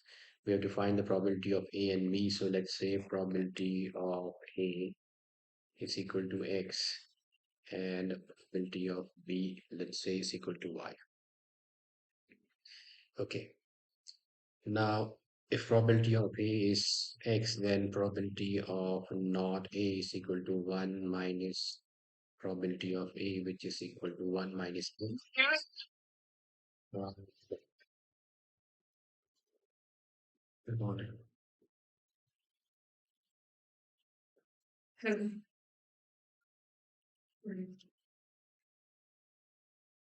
Now probability of B naught is 1 minus probability of B, which is equal to 1 minus Y. So that means we have to find the probability of X and Y. Let's consider this. So A and B are independent events. So this will give us now the probability of A intersection with B naught is equal to 1 by 4. So that means because A and B are independent, so probability of A into probability of B naught is equal to 1 by 4. Now probability of A is X and probability of B is 1 minus Y, that is equal to 1 by 4. This is our equation 1. Or let me just open it. So this is X minus XY is equal to 1 by 4. Let this be equation 1. And let's use it's A naught intersection B is equal to, this is 1 by 6. A and B are independent, so this gives us probability of A naught into probability of B is equal to 1 by 6. A probability of A naught is 1 minus X, probability of B is Y. This is Y minus XY is equal to 1 by 6, which is equation 2. So this is X minus XY is equal to 1 by Y, and this is Y minus XY is equal to 1 by 6. And these are the equations. So if I try to solve this, this gives me X minus Y is equal to 1 by 4 minus 1 by 6. So LCM is 12. So this is 3 minus 2 is equal to 1 by 12. So X minus Y is equal to 1 by 12, and Y is now X minus 1 by 12. And if I use this in equation 1, so this gives me X minus X. Value of Y is X minus 1 by 12, which is equal to 1 by 4. Okay, so value of Y is X minus 1 by 12. So this is now X minus X squared plus X by 12 is equal to 1 by 4. And let's try to get the quadratic equation out of this. So this is 12x minus 12x squared plus x is equal to 1 by 4. And so this is minus 12x squared plus 13x is 4 3s are 12, which is equal to 3. So this is 12x squared minus 13x plus 3 is equal to 0. Okay, now this can be solved using the factorization method. Is a quadratic equation. So this is 9x minus 4x plus 3 is equal to 0. For these two, common is 3x. So this is 4x minus 3 minus 1 into 4x minus 3 is equal to 0. So 3x minus 1 into 4x minus 3 is equal to 0. So x is equal to 1 by 3 and x is equal to 3 by 4.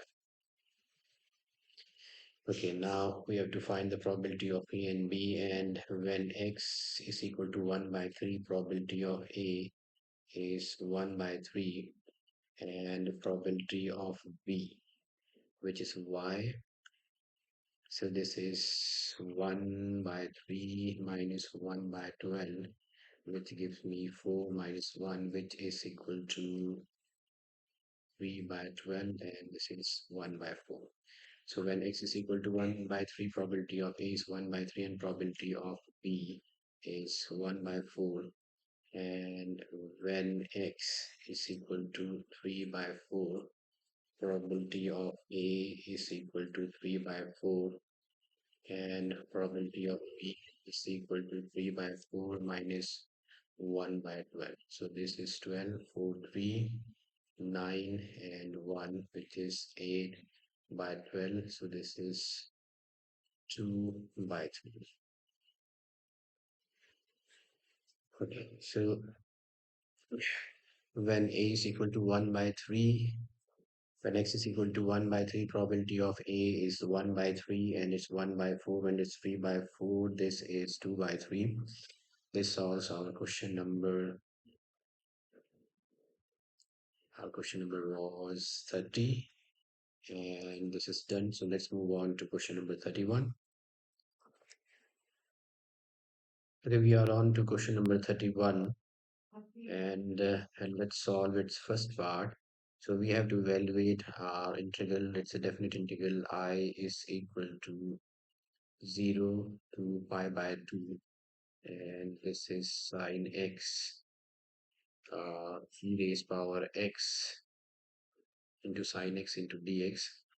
So we are going to use integration by parts, and for this our first function should be sine x, and this should be our second function. So let me put them in order. So this is 0 to pi by 2 and sine x into e raised power x into dx. And now using integration by parts, we get I is equal to, this is first function into integration of second function minus integration of differentiation of first function into integration of second function. The whole has to be integrated. Okay, now this is I is equal to sine x integration of e raised power x is e raised power x.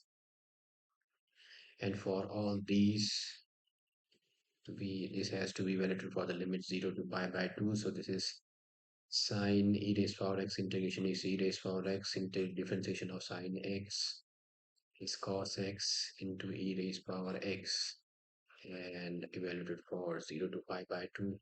For this, we are going to use integration by parts once again. So I is equal to sine x into e raised power x minus, this is first function for integration by parts, integration of second, which is e raised power x, and integration of differentiation of first, which is negative sine x integration of second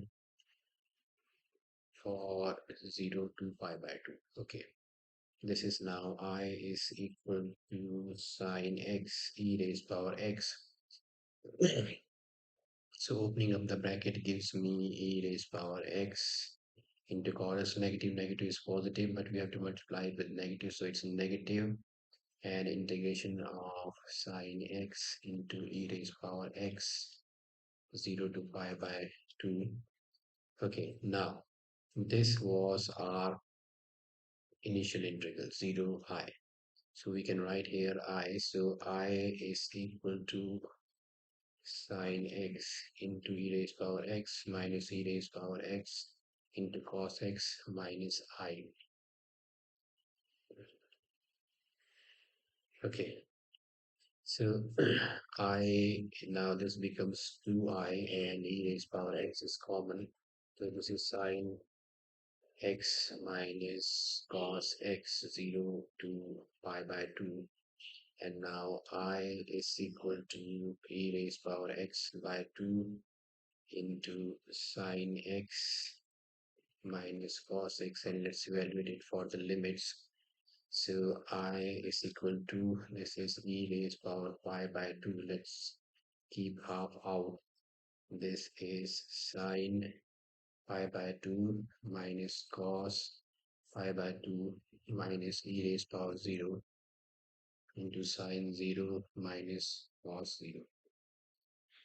Okay, so I is equal to half into e raised power pi by 2. Sine 90 is 1, cos 90 is 0, e raised power 0 is 1, sine 0 is 0, cos 0 is 1, which gives I is equal to half into e raised power pi by 2.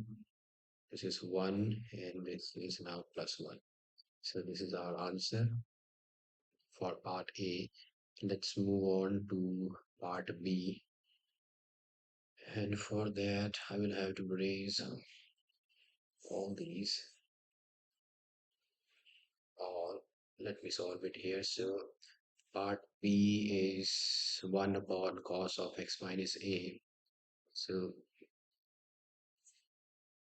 we have to integrate, this is integration of 1 upon cos of x minus a into cos of x minus b. Okay, if you remember, this is from the NCERT textbook question. And for this, we have to multiply and divide it by sine of a minus b. Okay. So multiply and dividing this with sine of a minus b gives us, so this is I is equal to multiply and divide it into sine of a minus b.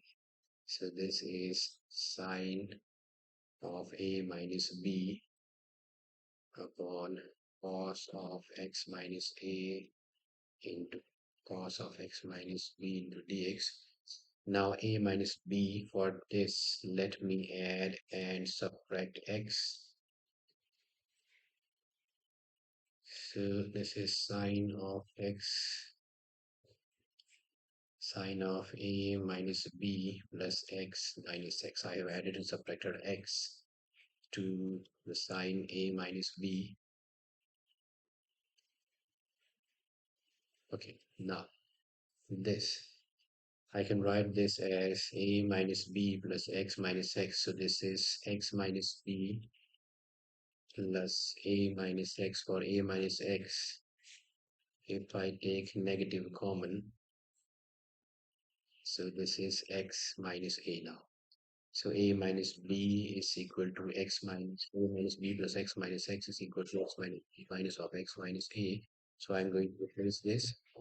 So this is now I is equal to 1 upon sine of a minus b. This is sine x minus b minus x minus a upon cos of x minus a into cos of x minus b into dx. Now this is of the form sine a minus b, and sine a minus b is sine a cos b minus cos a sine b. It's cos a sine b. So let's use this identity on this. So this, when used, gives me 1 upon sine of a minus b integration. This is sine a cos b minus cos a sine b. And let's separate them for each of numerators. So this is cos of x minus a, cos of x minus b upon cos of x minus a into cos of x minus b. We haven't differentiated it yet, sorry, integrated it yet. So this gets cancelled and this gets cancelled, and only sine upon cos is tan. So I is equal to, this is 1 upon sine of a minus b, and this is tan of x minus b minus tan of x minus b into dx. Okay, so I is equal to 1 on sine of a minus b. Now integration of tan is negative log of cos x minus b minus log of cos of x minus b. This is actually x minus a. X minus a.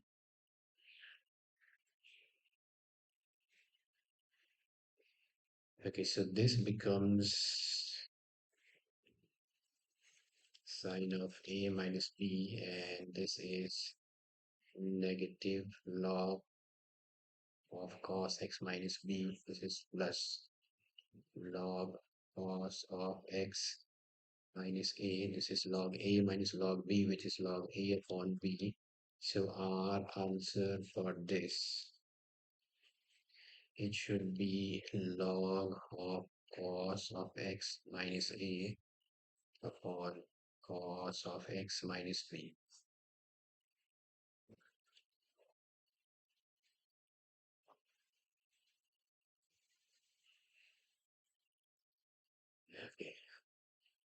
Alright, so this is our answer, which is cos log a minus log b is log a upon b. So this is our answer, and let me just write it once again. So this is log of cos a upon b, and this is our answer. Okay, so this solves our question number 31, and let's move on to question number 32. So this one is done. Let's move on to question number 32. Okay, for question number 32, the relation is defined on set of real numbers. That is, it is defined from real to real numbers, and relation says that it has ordered pairs of two real numbers such that x into y is an irrational number.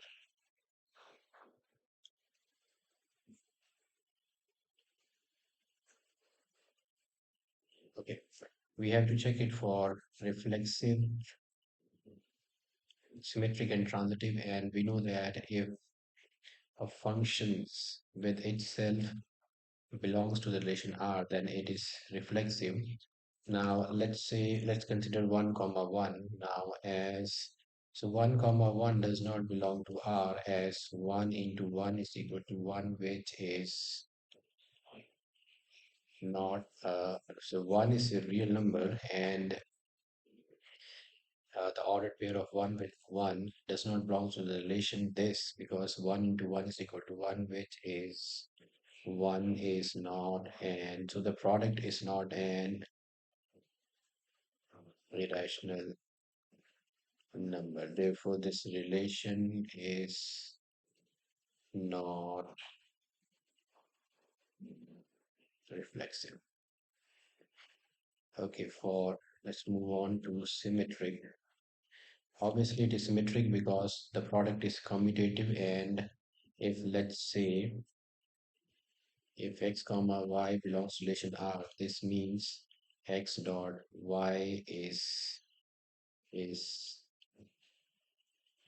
irrational. Now, if x into y is irrational, that means, so this implies y into x is also irrational. Now, if y into x is irrational, that means y comma x belongs to relation R. And if y comma x belongs to relation R, that means y is symmetric. Again, let's check it for the transitive part. So for transitive, we have to consider two ordered pairs that belongs to relation R. A, B belongs to relation R and B, C belongs to relation R. Then if A, comma C also belongs to relation R, that means it is transitive. So let's consider the ordered pair. Let's say it's 1, 2, which belongs to relation as 1 into root 2 is equal to root 2, which is irrational. Also, root 2 into, let's say, 3 belongs to R, as root 2 into 3 is equal to root 2. 3 in root 2 into 3 is 3 into root 2, which is irrational.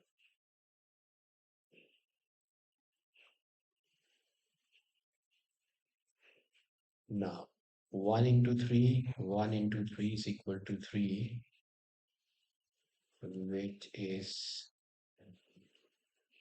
a rational number. So that means 1 comma 3 does not belongs to R. So if 1 comma 3 does not belongs to R, therefore that means R is not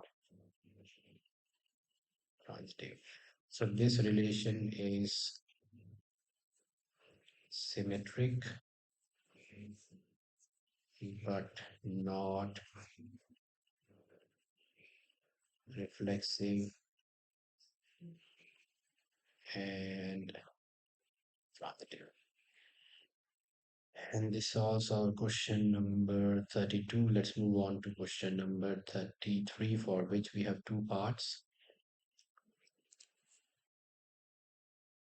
Okay, so for question number 33, the first part, it's given that A matrix is given and B's inverse is given. We have to find AB the whole inverse, and we know that AB the whole inverse is equal to B inverse into A inverse.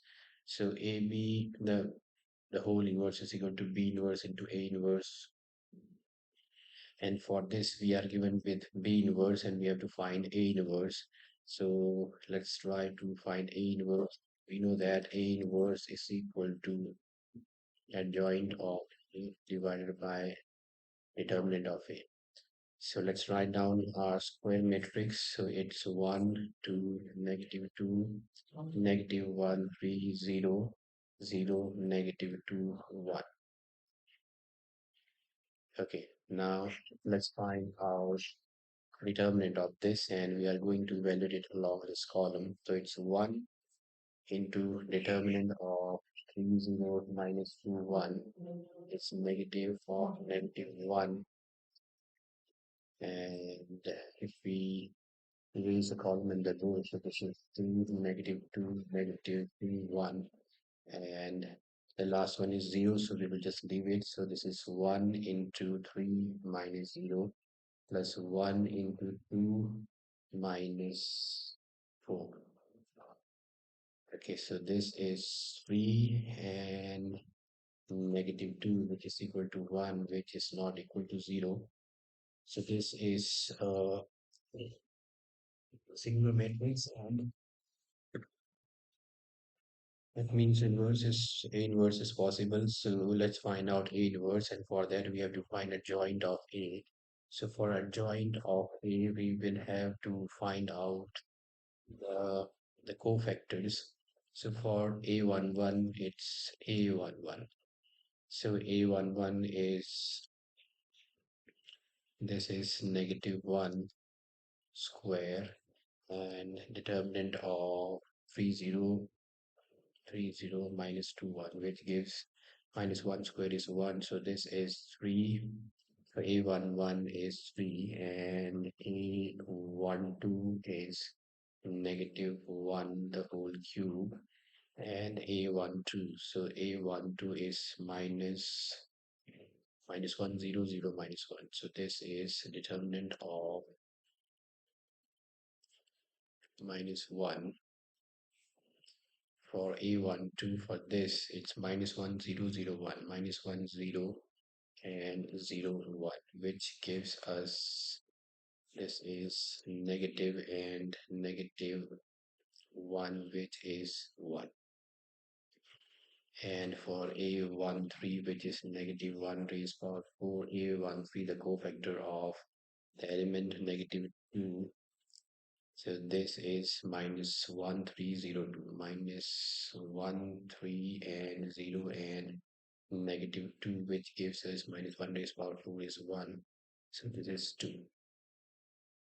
Okay, so we have A11, A12, and A13. Similarly, our A21 is equal to -1 raised power 3, and A21 is for this. So this is 2 minus 2, 2 minus 2, and -2, 1, which gives us, this is negative, and this is 2 minus 4, which is 2. Okay, now A22, the cofactor of the element in second row and second column. So second row and second column, this is remove the or hide the row and the column for this, which will give us 1 minus 2, 0, 1. So this is 1 minus 2, 0, 1, and here it's -1 raised power 4. So this is positive and this is 1. So this is equal to 1.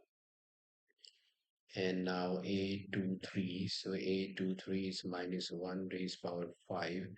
And if we hide the row, so A23, So A 2 3 is 1 2 0 minus 2. So this is 1 2 and 0 minus 2, which gives us negative into minus 2, which is plus 2. Okay, so last one is A 3 1, which is minus 1 raised power 4, and 3 1 means, so this is, okay, for this it's 2 minus 2 3 0, so 2 minus 2 and 3 and 0. So this is 1 and this is 0 6. So this is 6. Okay, and it's A32. So A32 is minus 1 raised power 5.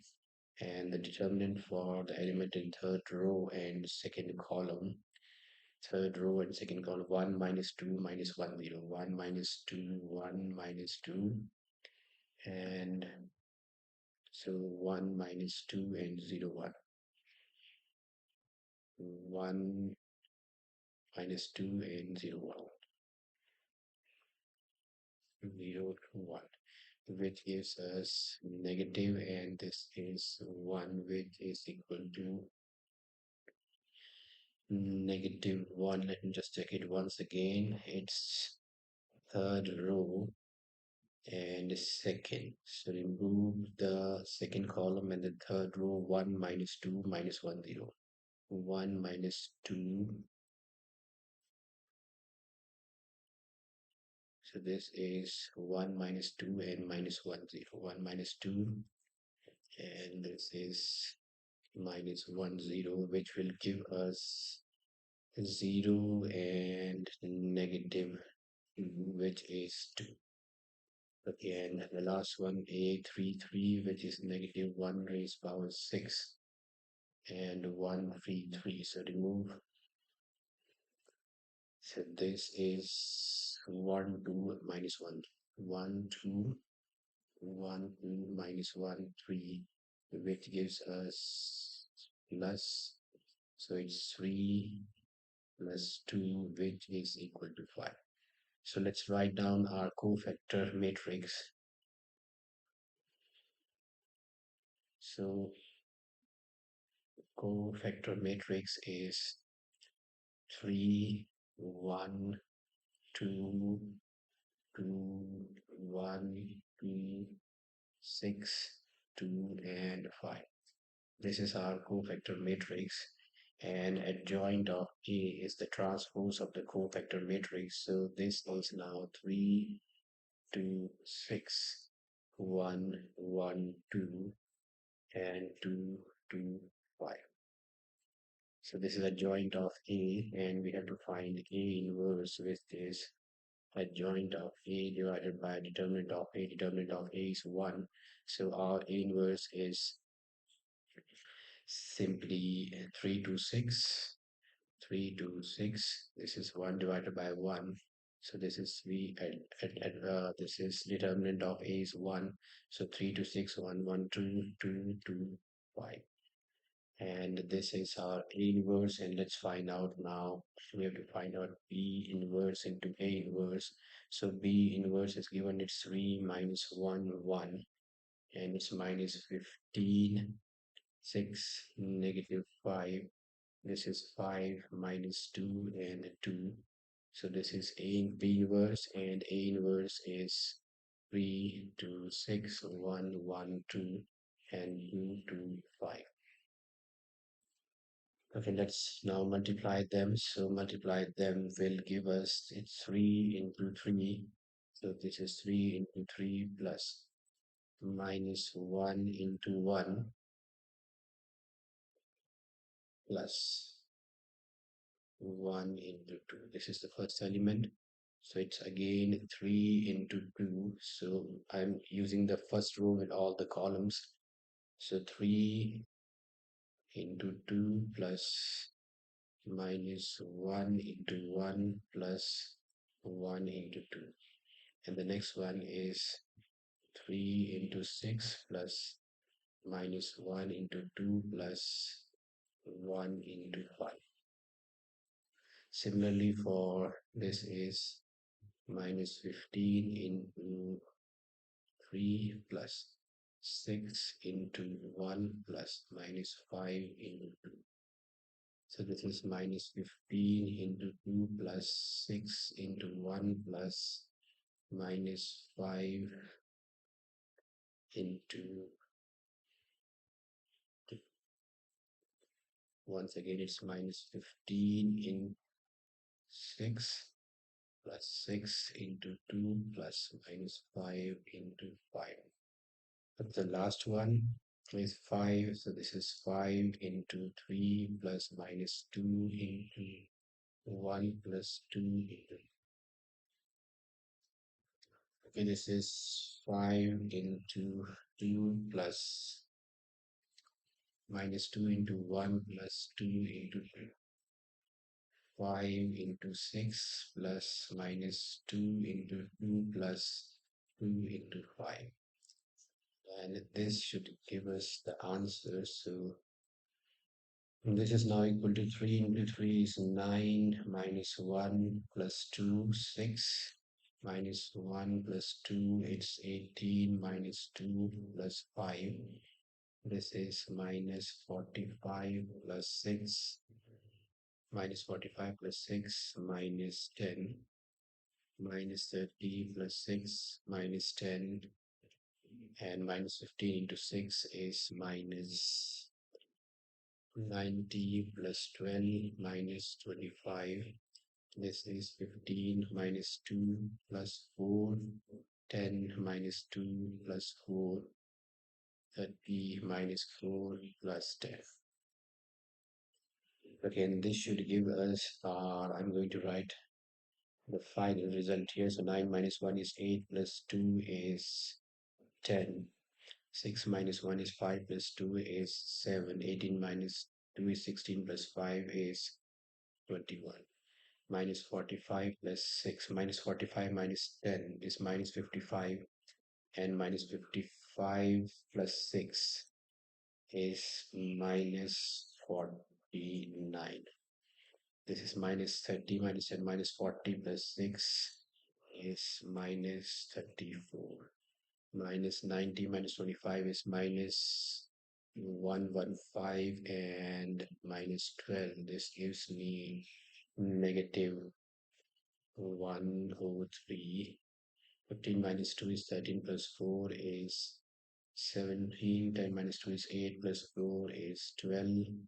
30 minus 4 is 26 plus 10 is 36.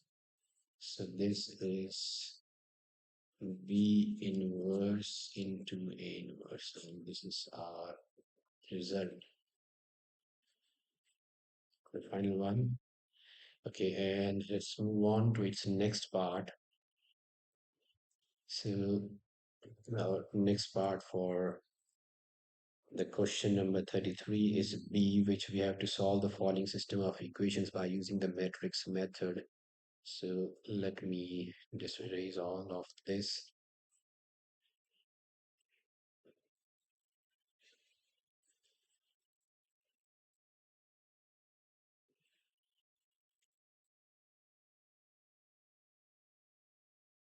Okay, now let's move on to the second part of this question.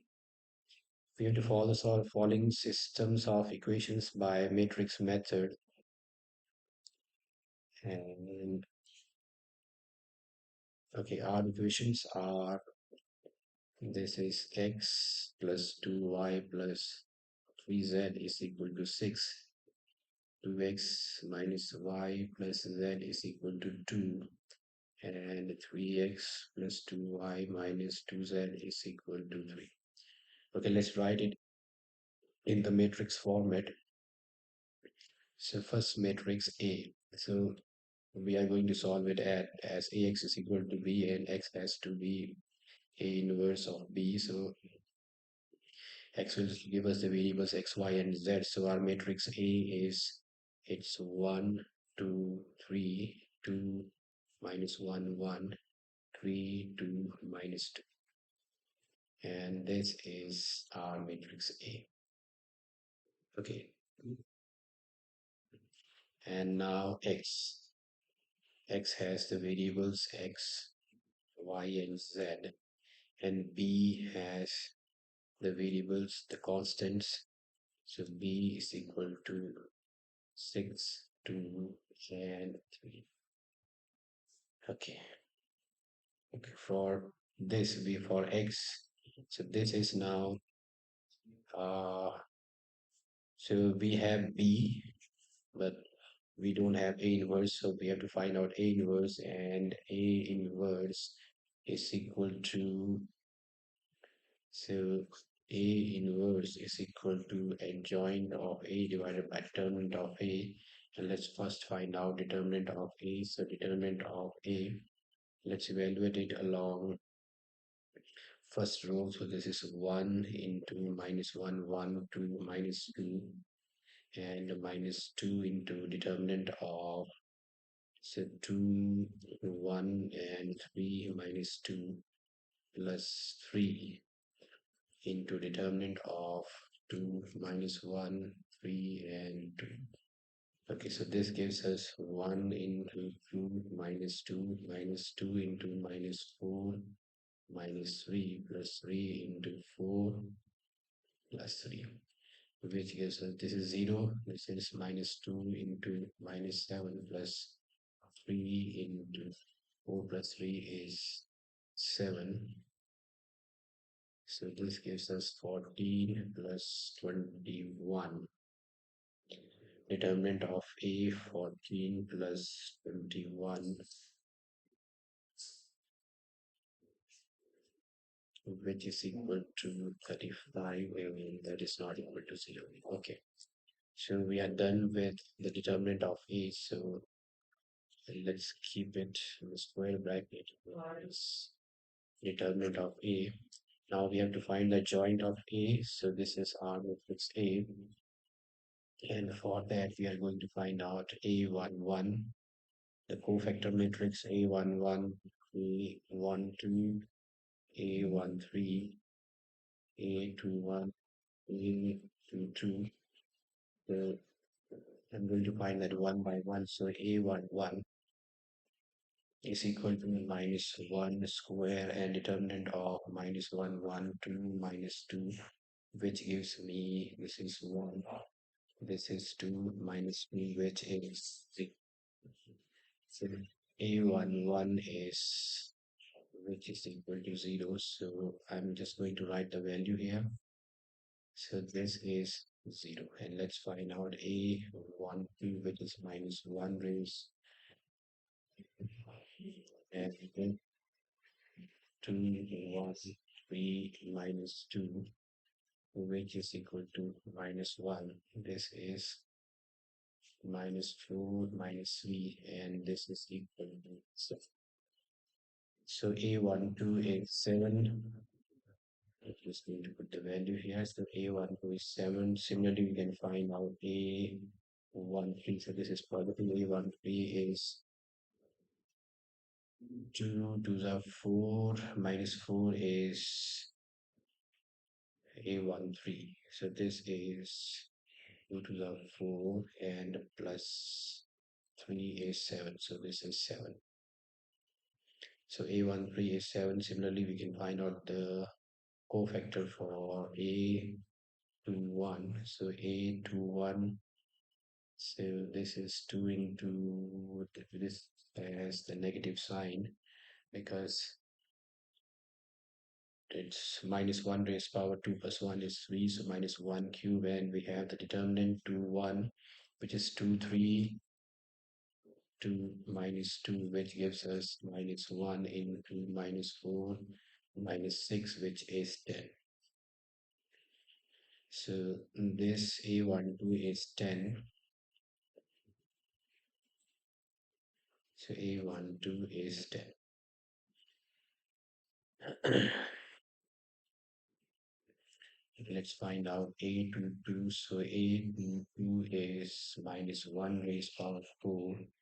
And this has 1, 3, and 3 minus 2, which gives us This is positive. This is 1 into minus 2 is minus 2 minus 9, which is negative 11.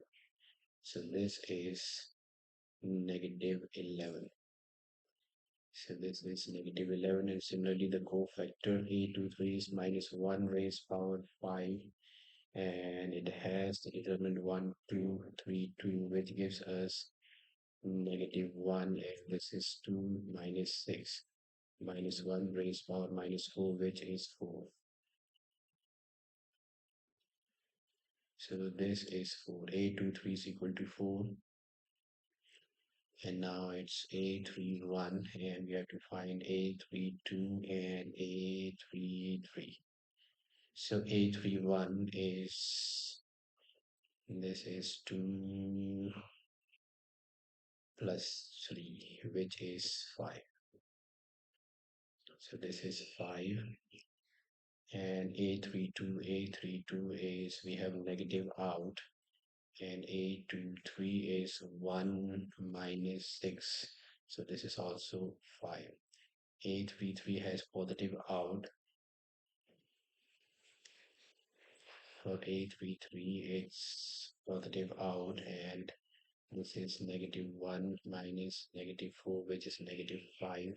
So this is negative 5. Okay, now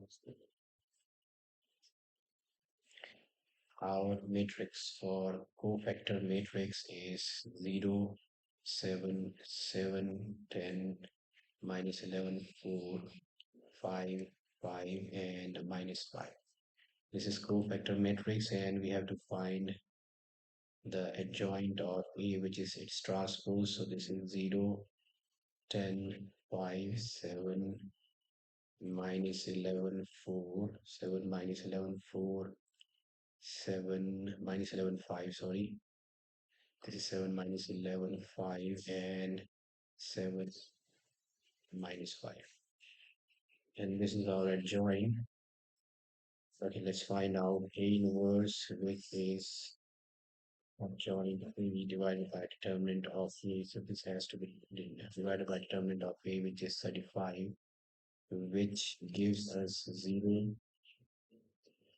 So this is has to be divided by 1 by 35. So which gives us, okay, this is A inverse. Let's keep it as it is. It's 1 by 35. So it's 1 by, so this is equal to 1 by 35, and it's 0, 10, 5, 7 minus 11. This is a joint. 7 minus 11, 5, 7, 4 minus 5. Okay, this is our adjoint A, and but we have to find the x. So x is equal to A inverse into A. So x is equal to A inverse, which is 1 by 35, and 0, 10. Okay, let me write it here. So this is x is equal to A inverse A, and we have find out A inverse A, which is 1 by 35 into A inverse, which is 0, 10, 5, 7 minus 11, 5, and 7, 4, and negative 5. And it has to be multiplied by b value of b is x, y, and okay, value of b is not x, y, z, it's 6 to 3. So this is has to be multiplied with 6, 2, and 3. Okay, which gives us 1 by 35. Now 0 into 6 is 0. 10 into 2 is 20, plus 5 into 3 is 15.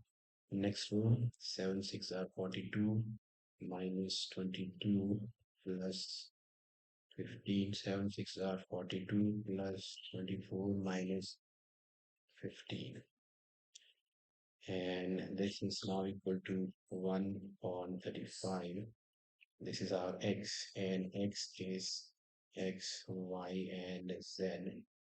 Since x, y, and z is equal to 20 plus 15 is 35, 42 minus 22 is 20, plus 15 is 35, 42 plus 24 is 66, minus 15 is 66, minus 15, this is not correct. So 7 into 6 is 42, 4 twos are is 8. This is 8 and minus 15. 42 plus 8 is 50, minus 15 is 35, and divide by 35 gives 111. So x, y, z is equal to 111. So this gives x is equal to 1, y is equal to 1, and z is equal to 1. Okay, so this solves our question number 33, both the parts. Let's move on to question number 34. Okay, so for question number 34, we have to find the vector and Cartesian equations of the line passing through the point 1 to minus 4 and parallel to the line joining the points. So let's first of all find out the Cartesian and vector equations of the line passing through the points. So I'm going to keep this question here. Okay, so now we have to find the vector and Cartesian equations of the line passing through the point.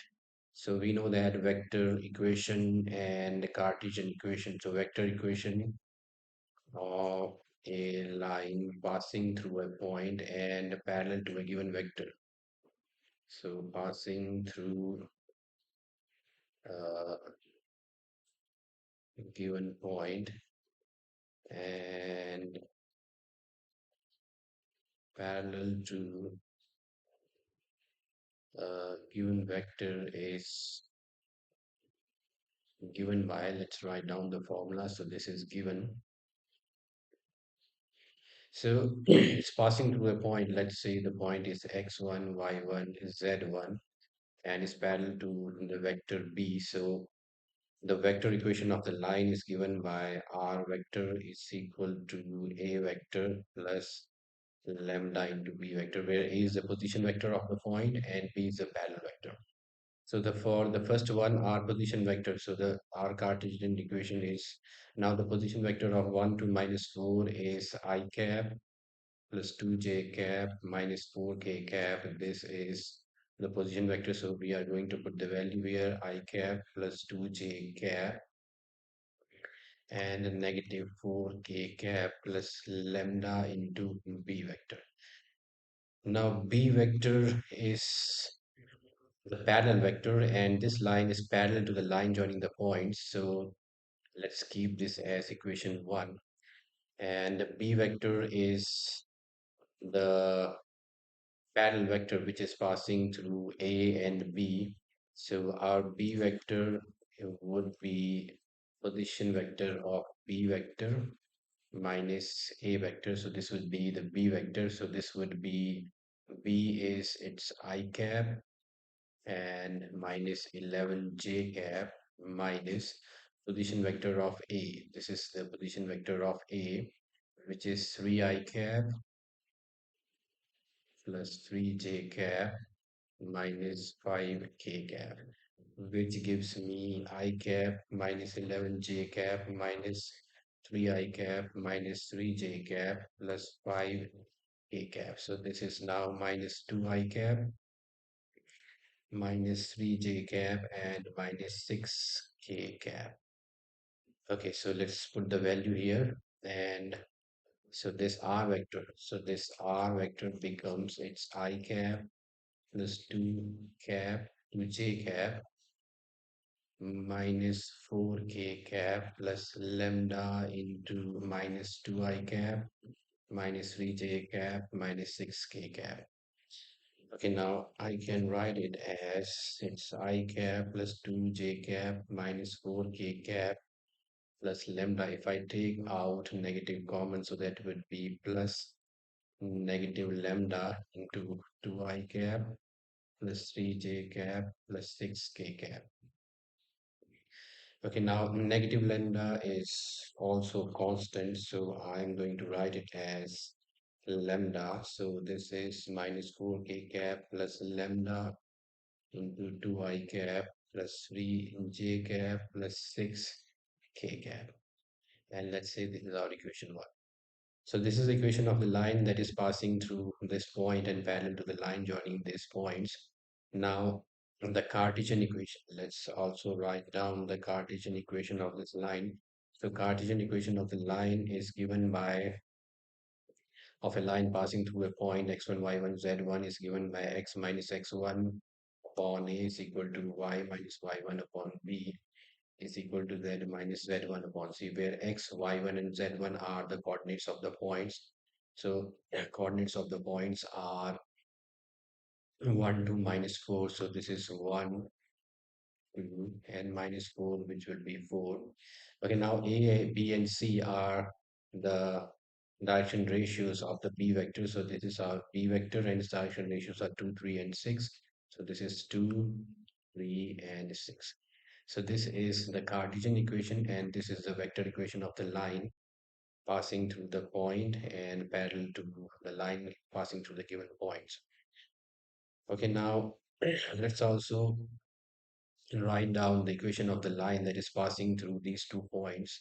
So our points are A is 3, 3 minus 5. So this is 3, 3 minus 5.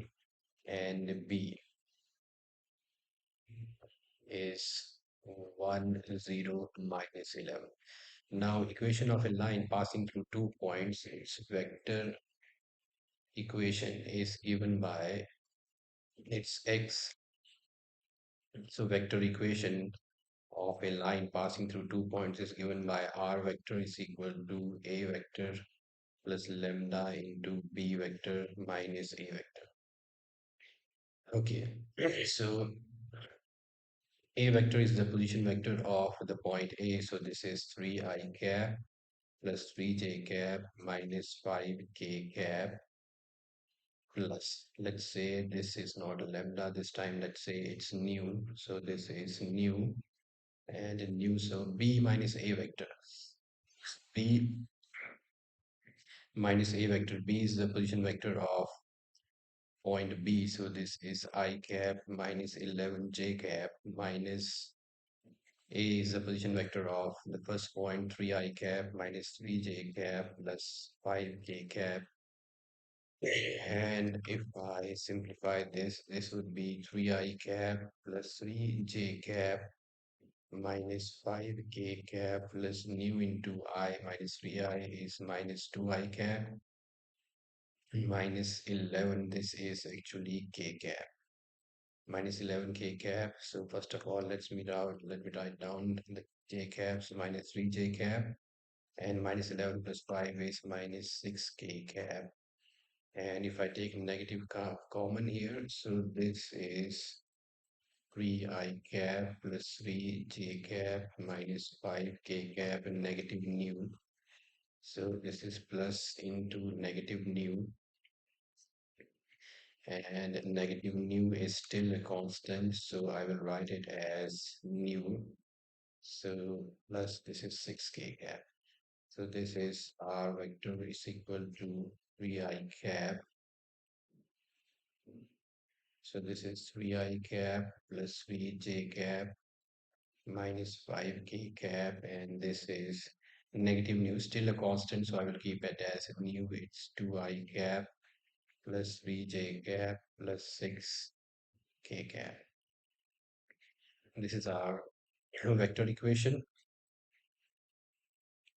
and the Cartesian equation of a line passing through 2 points. Let's write down the formula first. So this is x minus x1 upon x2 minus x1 is equal to y minus y1 upon y2 minus y1 is equal to z minus z1 upon z2 minus z1. Okay, let's put in the values for x minus x1. So x1 is 3, so this is 3, and x2 minus x1. So 1 minus 3 is negative 2, y minus y1 is 3, and y2 minus y1 is 0 minus 3, z minus z1 is plus 5, and z2 minus z1 is 11 minus 11 plus 5, which is negative 6. So this is the Cartesian equation, and this is the vector equation. Okay, now let's see what is asked next in the question. So this is, we have to find the distance between two lines. So the distance between, so these two lines are parallel. So this is one line which is passing through a point, and this is the line which is passing through 2 points, and these 2 points are A and B. And the first point was 1, 2, minus 4. So we have got the equation. So 1, 2, minus 4 was the first point. So this is 1, 2, minus 4. And the others were 3, 3, negative 5. So 3, 3, negative 5. And B was 1, 0, and negative 11. Okay, now we have to find the distance. That is a perpendicular distance. These are the parallel lines, and distance between parallel lines is given by A2 minus A1 vectors cross with B vectors magnitude divided by magnitude of B vector. So this is the distance between the parallel lines. So first of all, let's find out the distance difference between A2 and A1. So A1 is, so this is our second equation. So this was the second equation, and this is our A2. So this is our A2. So this is 3i cap plus 3j cap minus 5k cap. So this is, from this line we got A2. So this is A2, and now I'm going to get, this is A1. So A1, we will get it from the first equation. So A1 is from first equation. This was our first equation. And A1 is I cap plus 2j minus 4k. I plus 2j minus 4k. So this is I cap plus 2j minus 4k cap. And now let's find out the difference. So the difference and then the cross product with B. So our difference here is, okay, we also write down B vector. So B vector is the parallel. This is, and because these two lines are parallel, so both of them have the same B vector, 2i plus 3j plus 6k. It's 2i plus 3j plus 6k. So this is 2i plus 3j plus 6k. So we have the required information to find the distance, and now let's find out A2 minus A1. So A2 minus A1 vector is 3 minus 1 is 2, 3 minus 2 is 1 j cap, minus 5 plus 4 is negative k cap. So 2i plus j minus k, and b vector is, so this is A2 minus A1, b vector is 2i cap plus 3j cap plus 6k cap, and now we have to find their cross product. So cross product of A2 minus A1 with B is that of IJK. So this is IJ cap, K cap, and A2 minus A1, it's 2, 1, minus 1. This is 2, 3, 6. We have to find the determinants. So this gives us I cap into, it's 6 plus 3 minus j cap into 12 plus 2 and plus k cap. K cap is 6 minus 2. So which gives us 9i cap minus 14 j cap plus 4 k cap. So this is 9i cap minus 14 plus 4 j cap, and now we have to find the magnitude of this, which would be under root 9 square minus 14 square plus 4 square. So 9 square is 81, 14 square is 196, 4 square is 16, which gives us 6 plus 6, 12, and 13, 9, 10, and 8 is 18, and 19, and 19, this is so 293. This is under root 293. And now magnitude of B. So B vector's magnitude, B vector is 2, 3, 6. So it's square of 2, 3 square plus 6 square under root, which gives us under root 4 plus 9 plus 36, which is under root 49, and this is 7.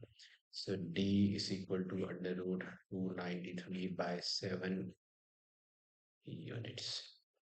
Okay, so this is the perpendicular distance, and we have got the equations as well, the vector equations and the Cartesian equations, vector and the Cartesian equation. So this is the Cartesian equation, this is the vector equation.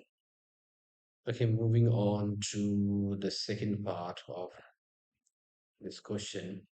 Okay, we have to find the equations of the line passing through A and B, and hence find the coordinates of the points on this line which are at distance of 14 units from point Q. So let me just erase this. So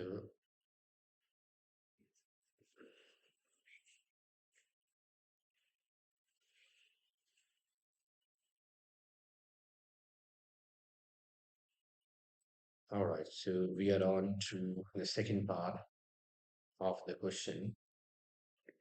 And the second part of the question is we have to find the equations of the line passing through 2 points. So it's written equations. So we will find both. Let's try to get we can get both the Cartesian and the vector equations. So Cartesian vector equation of a line passing through 2 points is given by its r vector is equal to a vector plus lambda into b vector minus a vector, where b and a and b are the position vectors of the point. So a vector is, this is I cap plus 2j cap plus 3k cap plus lambda into b. B vector is 3i cap plus 5j cap plus 9k cap and minus position vector of A, which is I cap minus 2j cap minus 3k cap. Okay. Now this is I cap plus 2j cap plus 3k cap plus lambda into 3 minus I is 2i cap, 5 minus 2 is 3j cap, 9 minus 3 is 6k cap. So this is the vector equation, and we can also write down the Cartesian equation. So Cartesian equation of a line passing through 2 points. So this is x minus x1 upon x1 minus x2, or and this is y minus y1 upon y2 minus y1. Okay, this is x2 minus x1, and this is z minus z1 upon z2 minus z1. This is the Cartesian equation. Let's say this is equal to some constant, let's say lambda. Okay, now x minus x1, so this is, the points are 1, 2, 3, and 3, 5, 9. So this is 3, 5, and 9. So this is x minus x1, which is 1, and 3 minus 1 is 2, y minus y1 is 2, 5 minus 2 is 3, z minus z1 is 3, and 9 minus 3 is 6. Let's say this is equal to lambda. Okay, let's equate it to lambda and get our coordinates in terms of lambda. This is z minus 3 by 6 is equal to lambda. Okay, this is x minus 1 is equal to 2 lambda. So x is equal to 2 lambda plus 1. Y is equal to 3 lambda plus 2.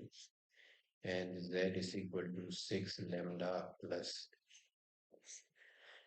Okay, so we have x, y, and z in terms of lambda. So moving on to the next part, we have to find the coordinates of the points on this line, which are at a distance of 14 units from point B. So we have to find the coordinates of the points on this line. So this is point A and this is point B.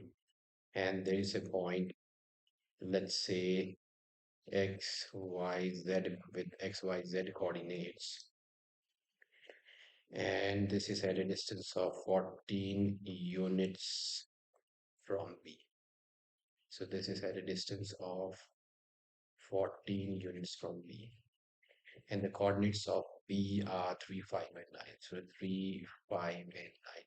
Okay, let's say for some value of lambda, this x is this coordinate, and this y is this, and z is this. So let's say this point is P. So it's given that PB is equal to 14 units. So how do we find PB? Using the distance formula. So PB using the distance formula, we know that it's x2 minus x1 the whole square plus y2 minus y1 the whole square plus z2 minus z1 the whole square. The whole thing is under root, which is equal to 40. Okay, now let's put in the values. This is x2, so 3 minus this is x the whole square plus, and y2 is 5 minus y1, which is y the whole square plus z2 is 9 minus z the whole square under root. And now let's say for some value of lambda, this x, y, and z are these. So let's put the value of x in terms of lambda. So this is 3 minus, this is 2 lambda plus 1, the whole square plus 5 minus y is 3 lambda plus 2, the whole square.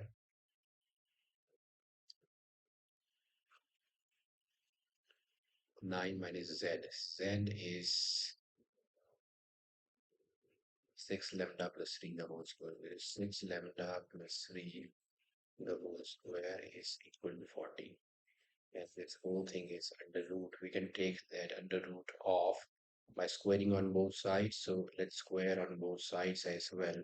So square on both sides will take off the under root sign. So this is a minus b the whole square, which is a plus 2 lambda plus 1 the whole square minus 2 into a into b. Okay, or let me just solve it inside the bracket.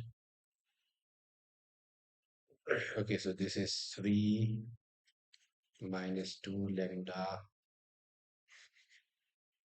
I can write it as 3 minus 2 lambda minus 1 the whole square plus 5 minus 13 lambda minus 2 the whole square plus 9 minus 6 lambda minus 3 the whole square is equal to 196.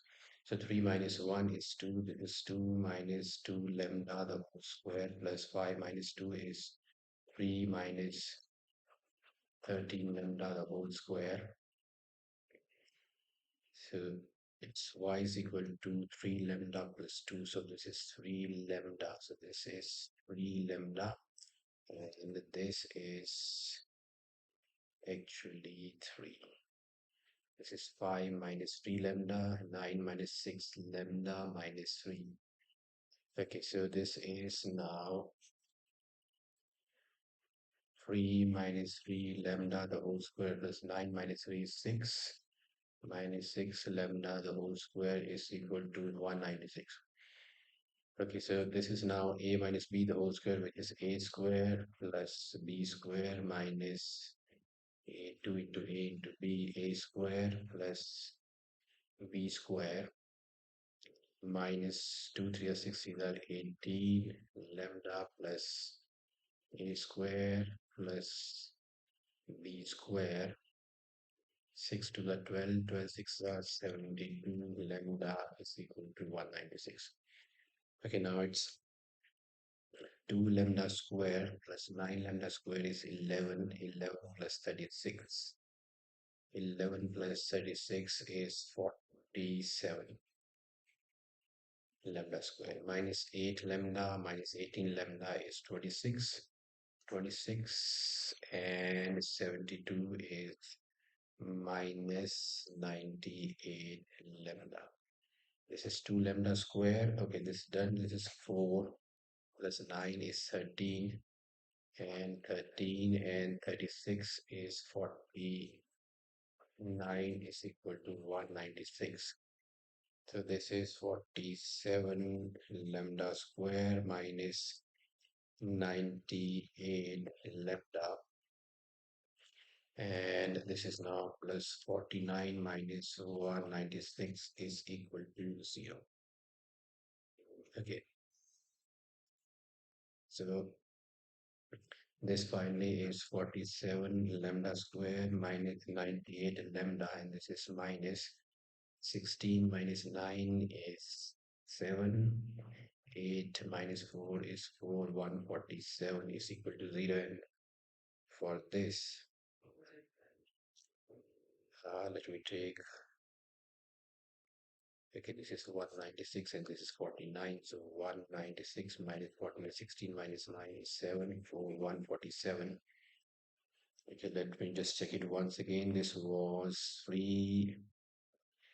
X was equal to, this is 2 lambda 2 lambda minus 2, 3 lambda minus 3, and 6 lambda minus 6.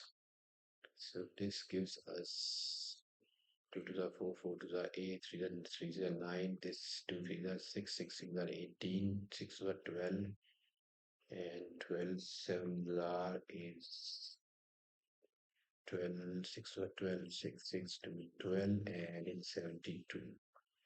So this is 47, 98, and 4 and 9 is 13. 13 and 36 is 49. 14 square. So 14 square is 196. Okay, so this is,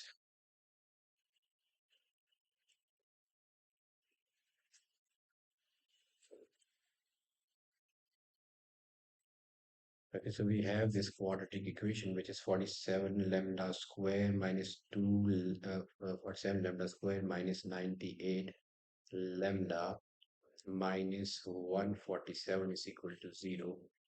And if I take 47 common, so this is lambda square minus, it's 47 to 7 to the 14 to 4, that it should be 94 as well. Okay, so 3, 2 minus 2 lambda, and 3 minus 3 lambda, and 6 minus 6 lambda.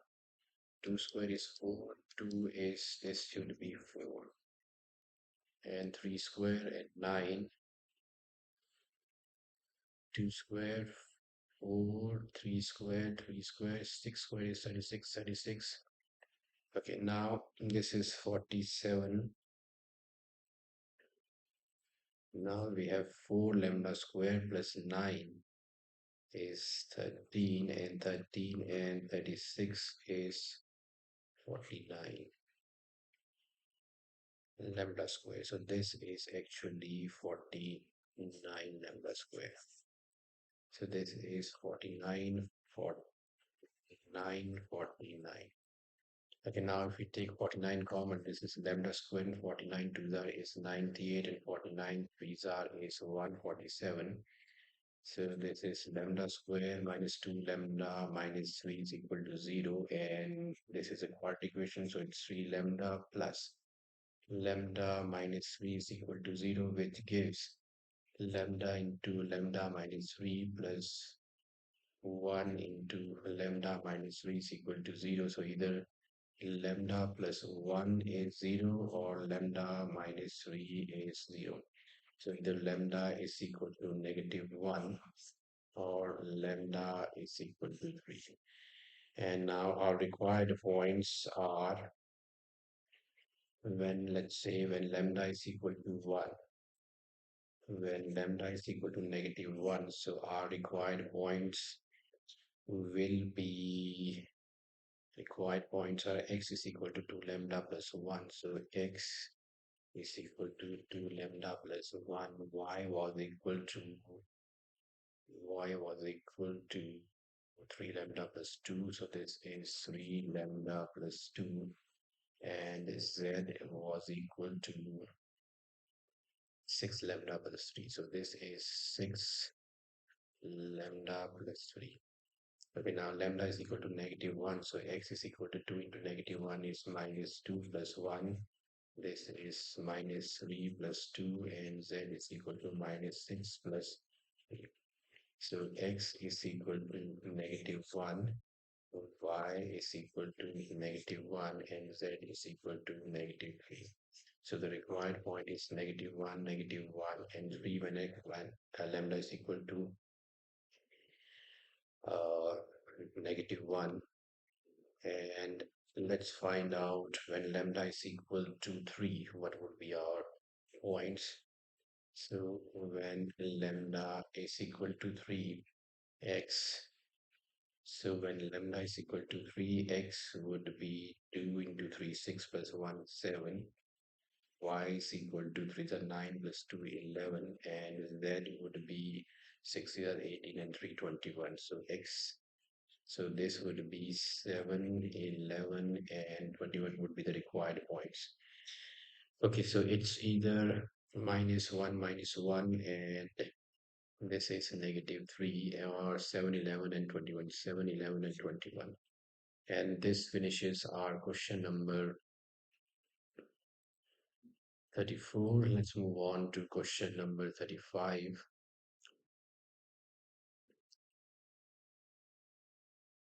Okay, for question number 35, we have to find the area of the region bounded by the curve. And our question is question number 35, and we have to use find the area bounded, uh, find the area of the region bounded by the curve, and using integrations. So let's try to draw a rough sketch for this. So the first curve is x squared is equal to y, and this is of the form x squared is equal to 4ay, which is a parabola. And this parabola, this is standard equation of the parabola, which opens on the positive y-axis. So this parabola, it opens up on positive y-axis, and this is the equation x squared is equal to y of the parabola. Next is the line. So let me try to get some coordinates here. This is 1, 2, -1, and -2. Now this line y is equal to x plus 2 as coordinates.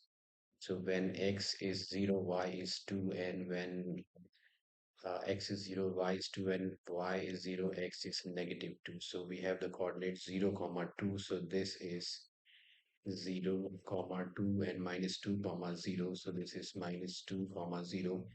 And now the line goes to these points.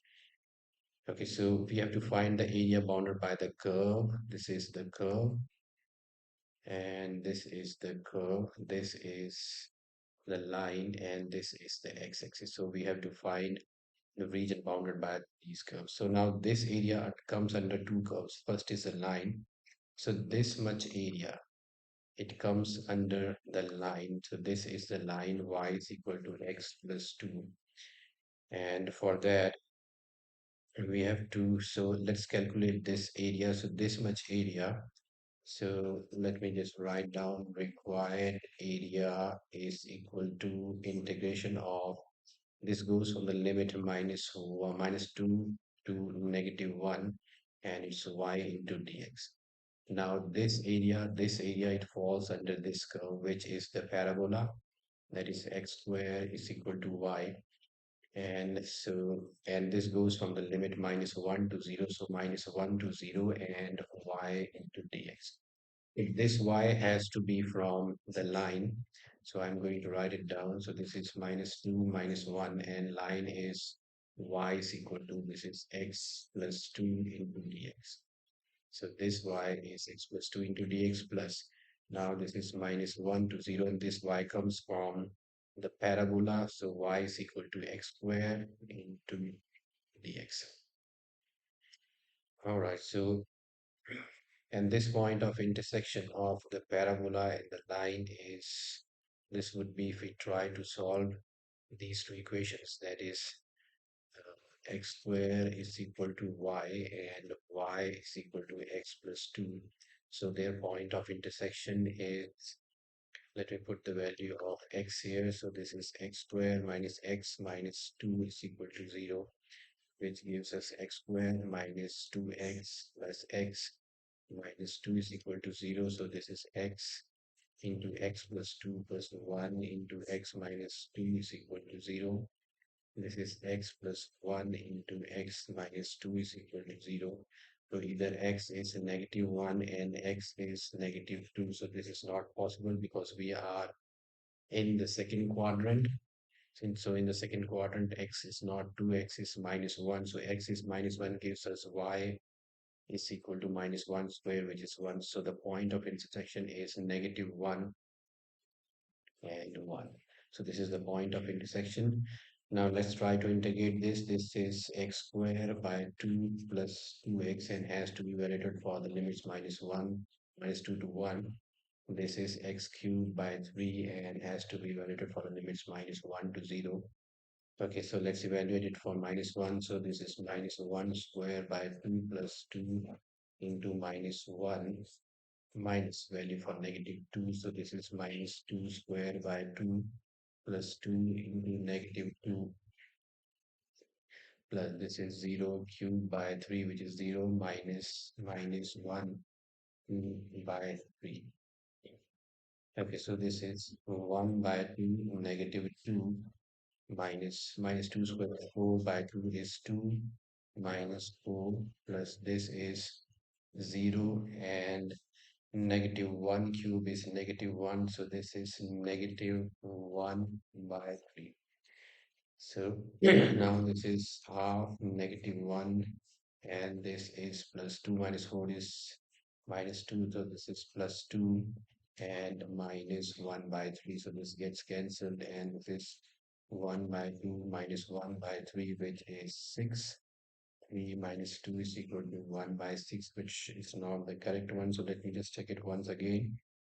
So these are the limits for -2 to -1 and -1 to 0. It is x squared plus 2x. 2 into -1 minus 2 square by 2 plus 2 into -2 is -4. This is 2 minus, this is half minus 2. This is 0 minus 1, 0 cube and -1. This is 0. And this should be now, this is actually plus 3. So this is plus 3, plus 3. This is plus, and this is 5 by 6 square units is the answer. So this is equal to 5 by 6 square units is the answer. And this solves our question number 35. And let's move on to question number 36. Here we are on section C, and this section has three case study based questions of 4 marks each. And let's start the first one. So these are the different types of yogas which involve the usage of different poses of yoga, asanas, meditation, and pranayama, as shown in the figure. So these are the different types of yogas.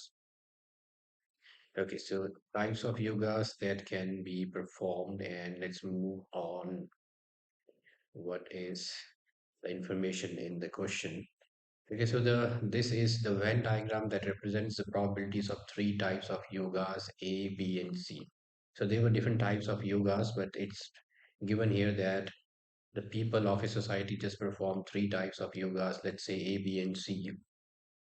Now the probability of a member performing the type C yoga is 0.44, and this is a Venn diagram that is given to us. This is the probability of people performing yoga A, type A, this is type B, and this is type C. Okay, now the only information that's given to us is in the Venn diagram, and it's also given that the probability of people performing C yoga, the type C yoga, is 0.44. Now the probability of this is RC, and this probability is of if we plus X and 0.21. So X 0.21 is the probability of people who are performing only C yoga. And if we add it X to it, so that is the total probability of C, that is X plus 0.21. This is 0.44, and this is what is asked to find out the value of X. So this is 0.44 minus 0.21, which gives us, this is 4 minus 1 is 3, 4 minus 2 is 2, so this is 0.23 is the value of X. And now let's move on to find the value of Y. Okay, so the value of Y lies in the probability of B, which is 0.09 plus Y plus X gives us the probability of B, but we don't have the probability of V. Now, this is the complete sample space, and if we add the probability of A, B, C, and 0.11, that will be 1. That will give us the probability of the sample space. So, probability of A, probability of people performing B type of yoga, probability of people performing C type of yoga will be the total probability of the sample space. And this is the complete sample space. And we know that the probability of all the events in the sample space is 1.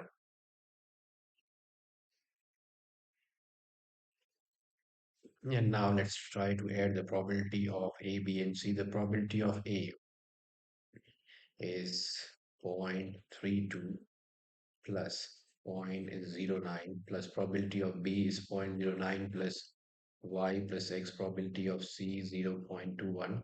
So we have added all these, the probabilities plus uh, the probability, that is I have to add here as well. So there are people who are performing maybe not the yogas. These are 0.11, which is equal to probability of the sample space.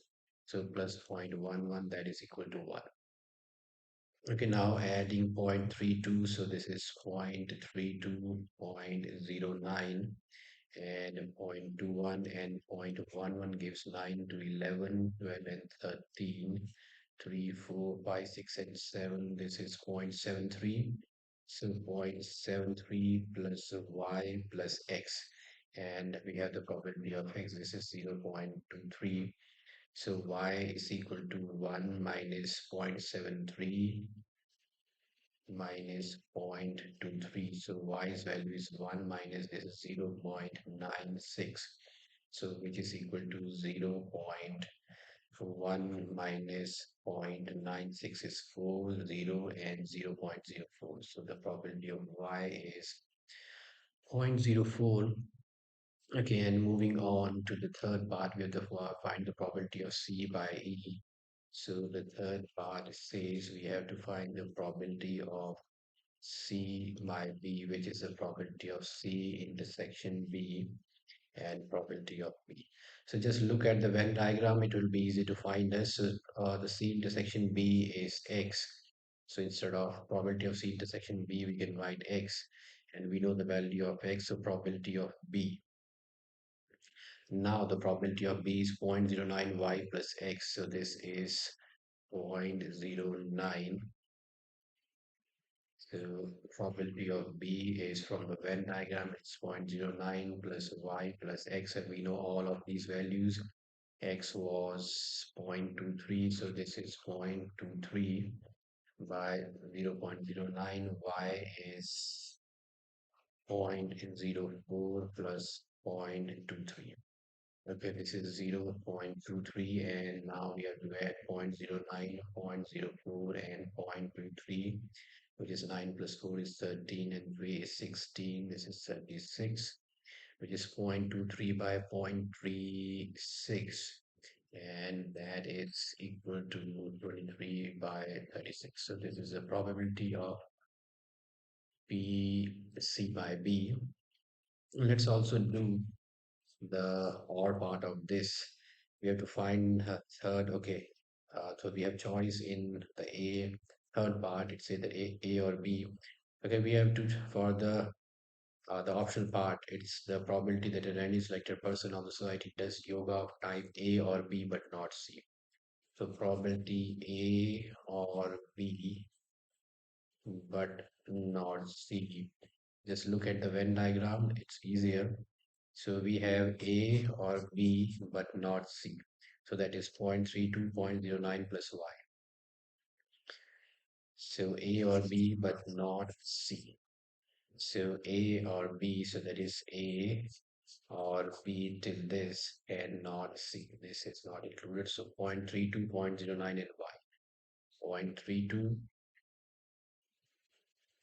0.09 and Y is 0.04. And if we add them, this gives us 0.32, 0.09, and 0.04. For 13, 2 is 15.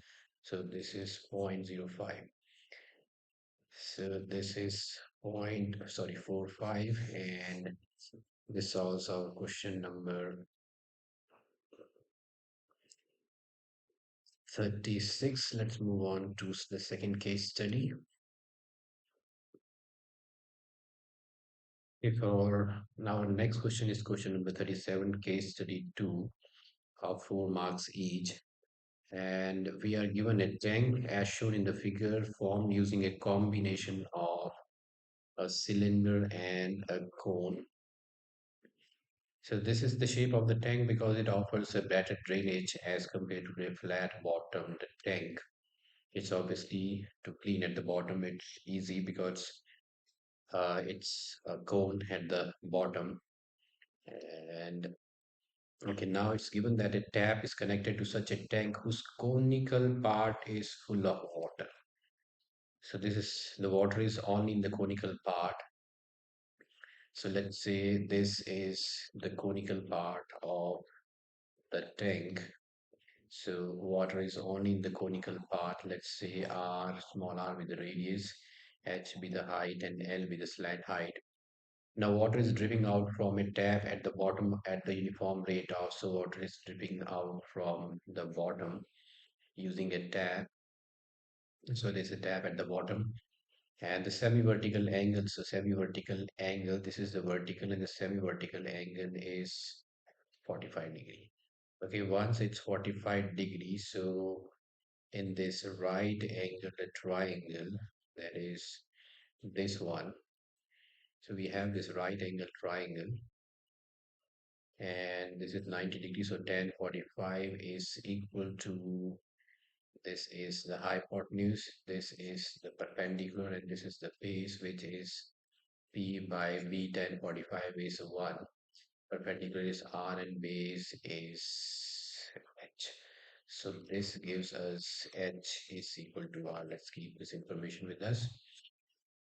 Okay, now we have to find the volume of water in the tank in terms of radius R. So volume of water in the tank in terms of radius R, volume of the cone is pi R squared H, and H is equal to R. So it's pi R square into R, and this is the volume of the tank in terms of R.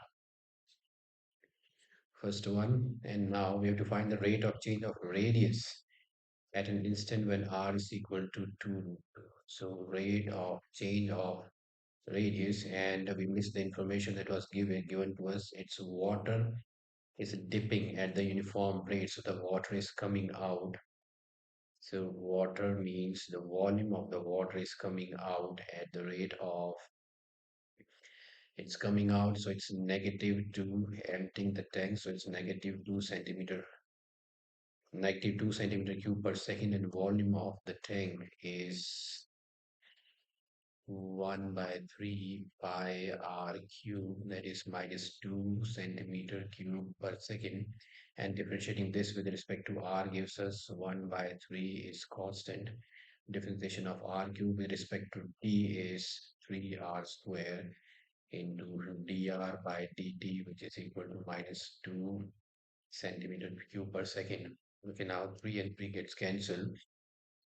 And rate of change of radius is equal to minus t upon pi r squared. This is centimeter per second. Now, we have to find the rate of change of radius when radius is 2 root 2. So this gives us minus 2 upon pi 2 root 2 the whole square centimeter per second.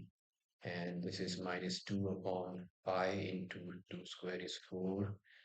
Root 2 square is 2. So this gets cancelled. And now this is minus 1 upon 4 pi centimeter per second. So this is the rate of change of radius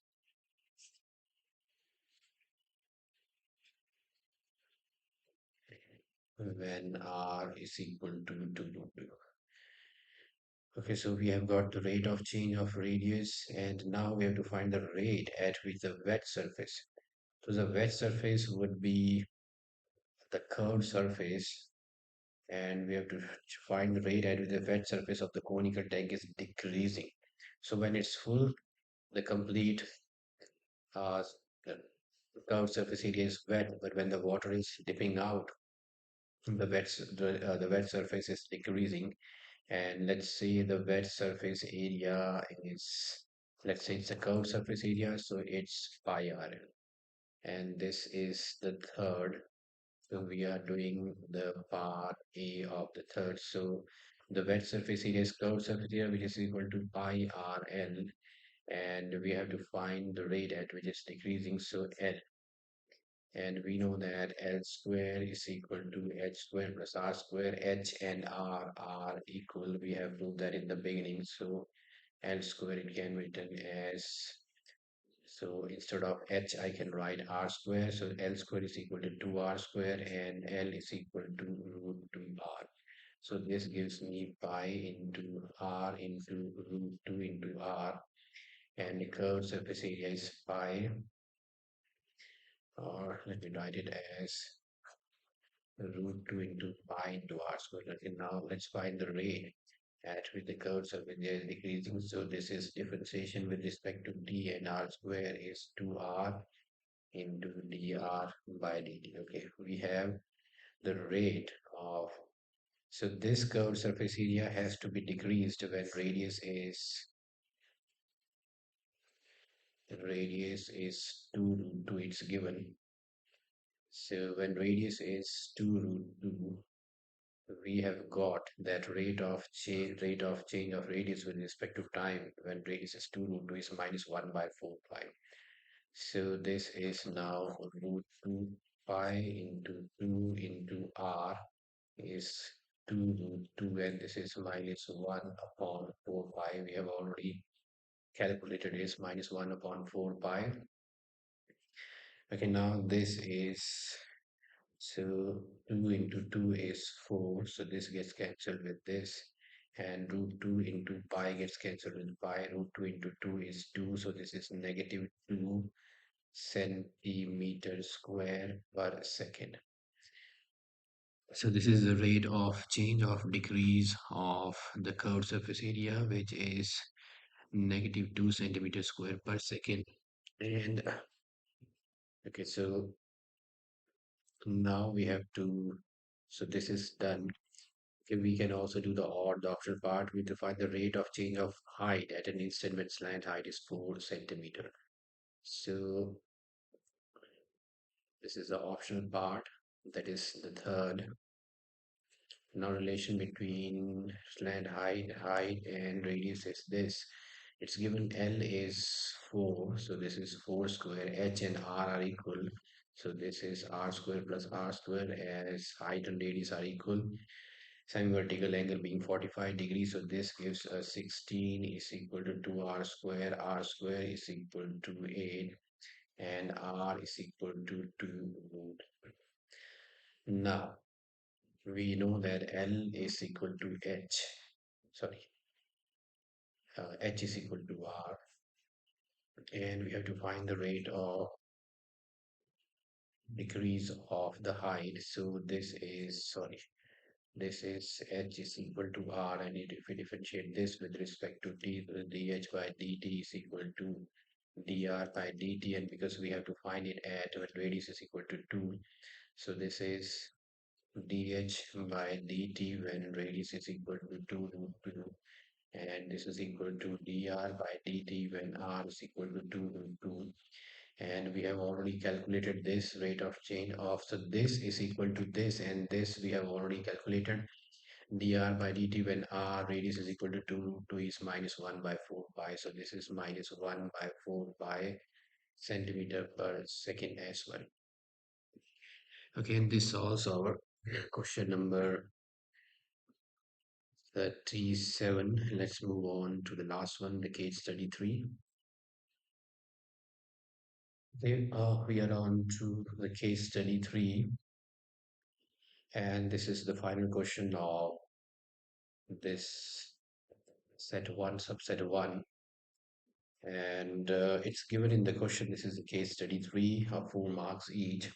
Now, the equation of the path traced by a roller coaster is given by the polynomial. So, this is the roller coaster, and the path is traced by the equation. We have this equation for the path, which is f of x is equal to a into x plus 9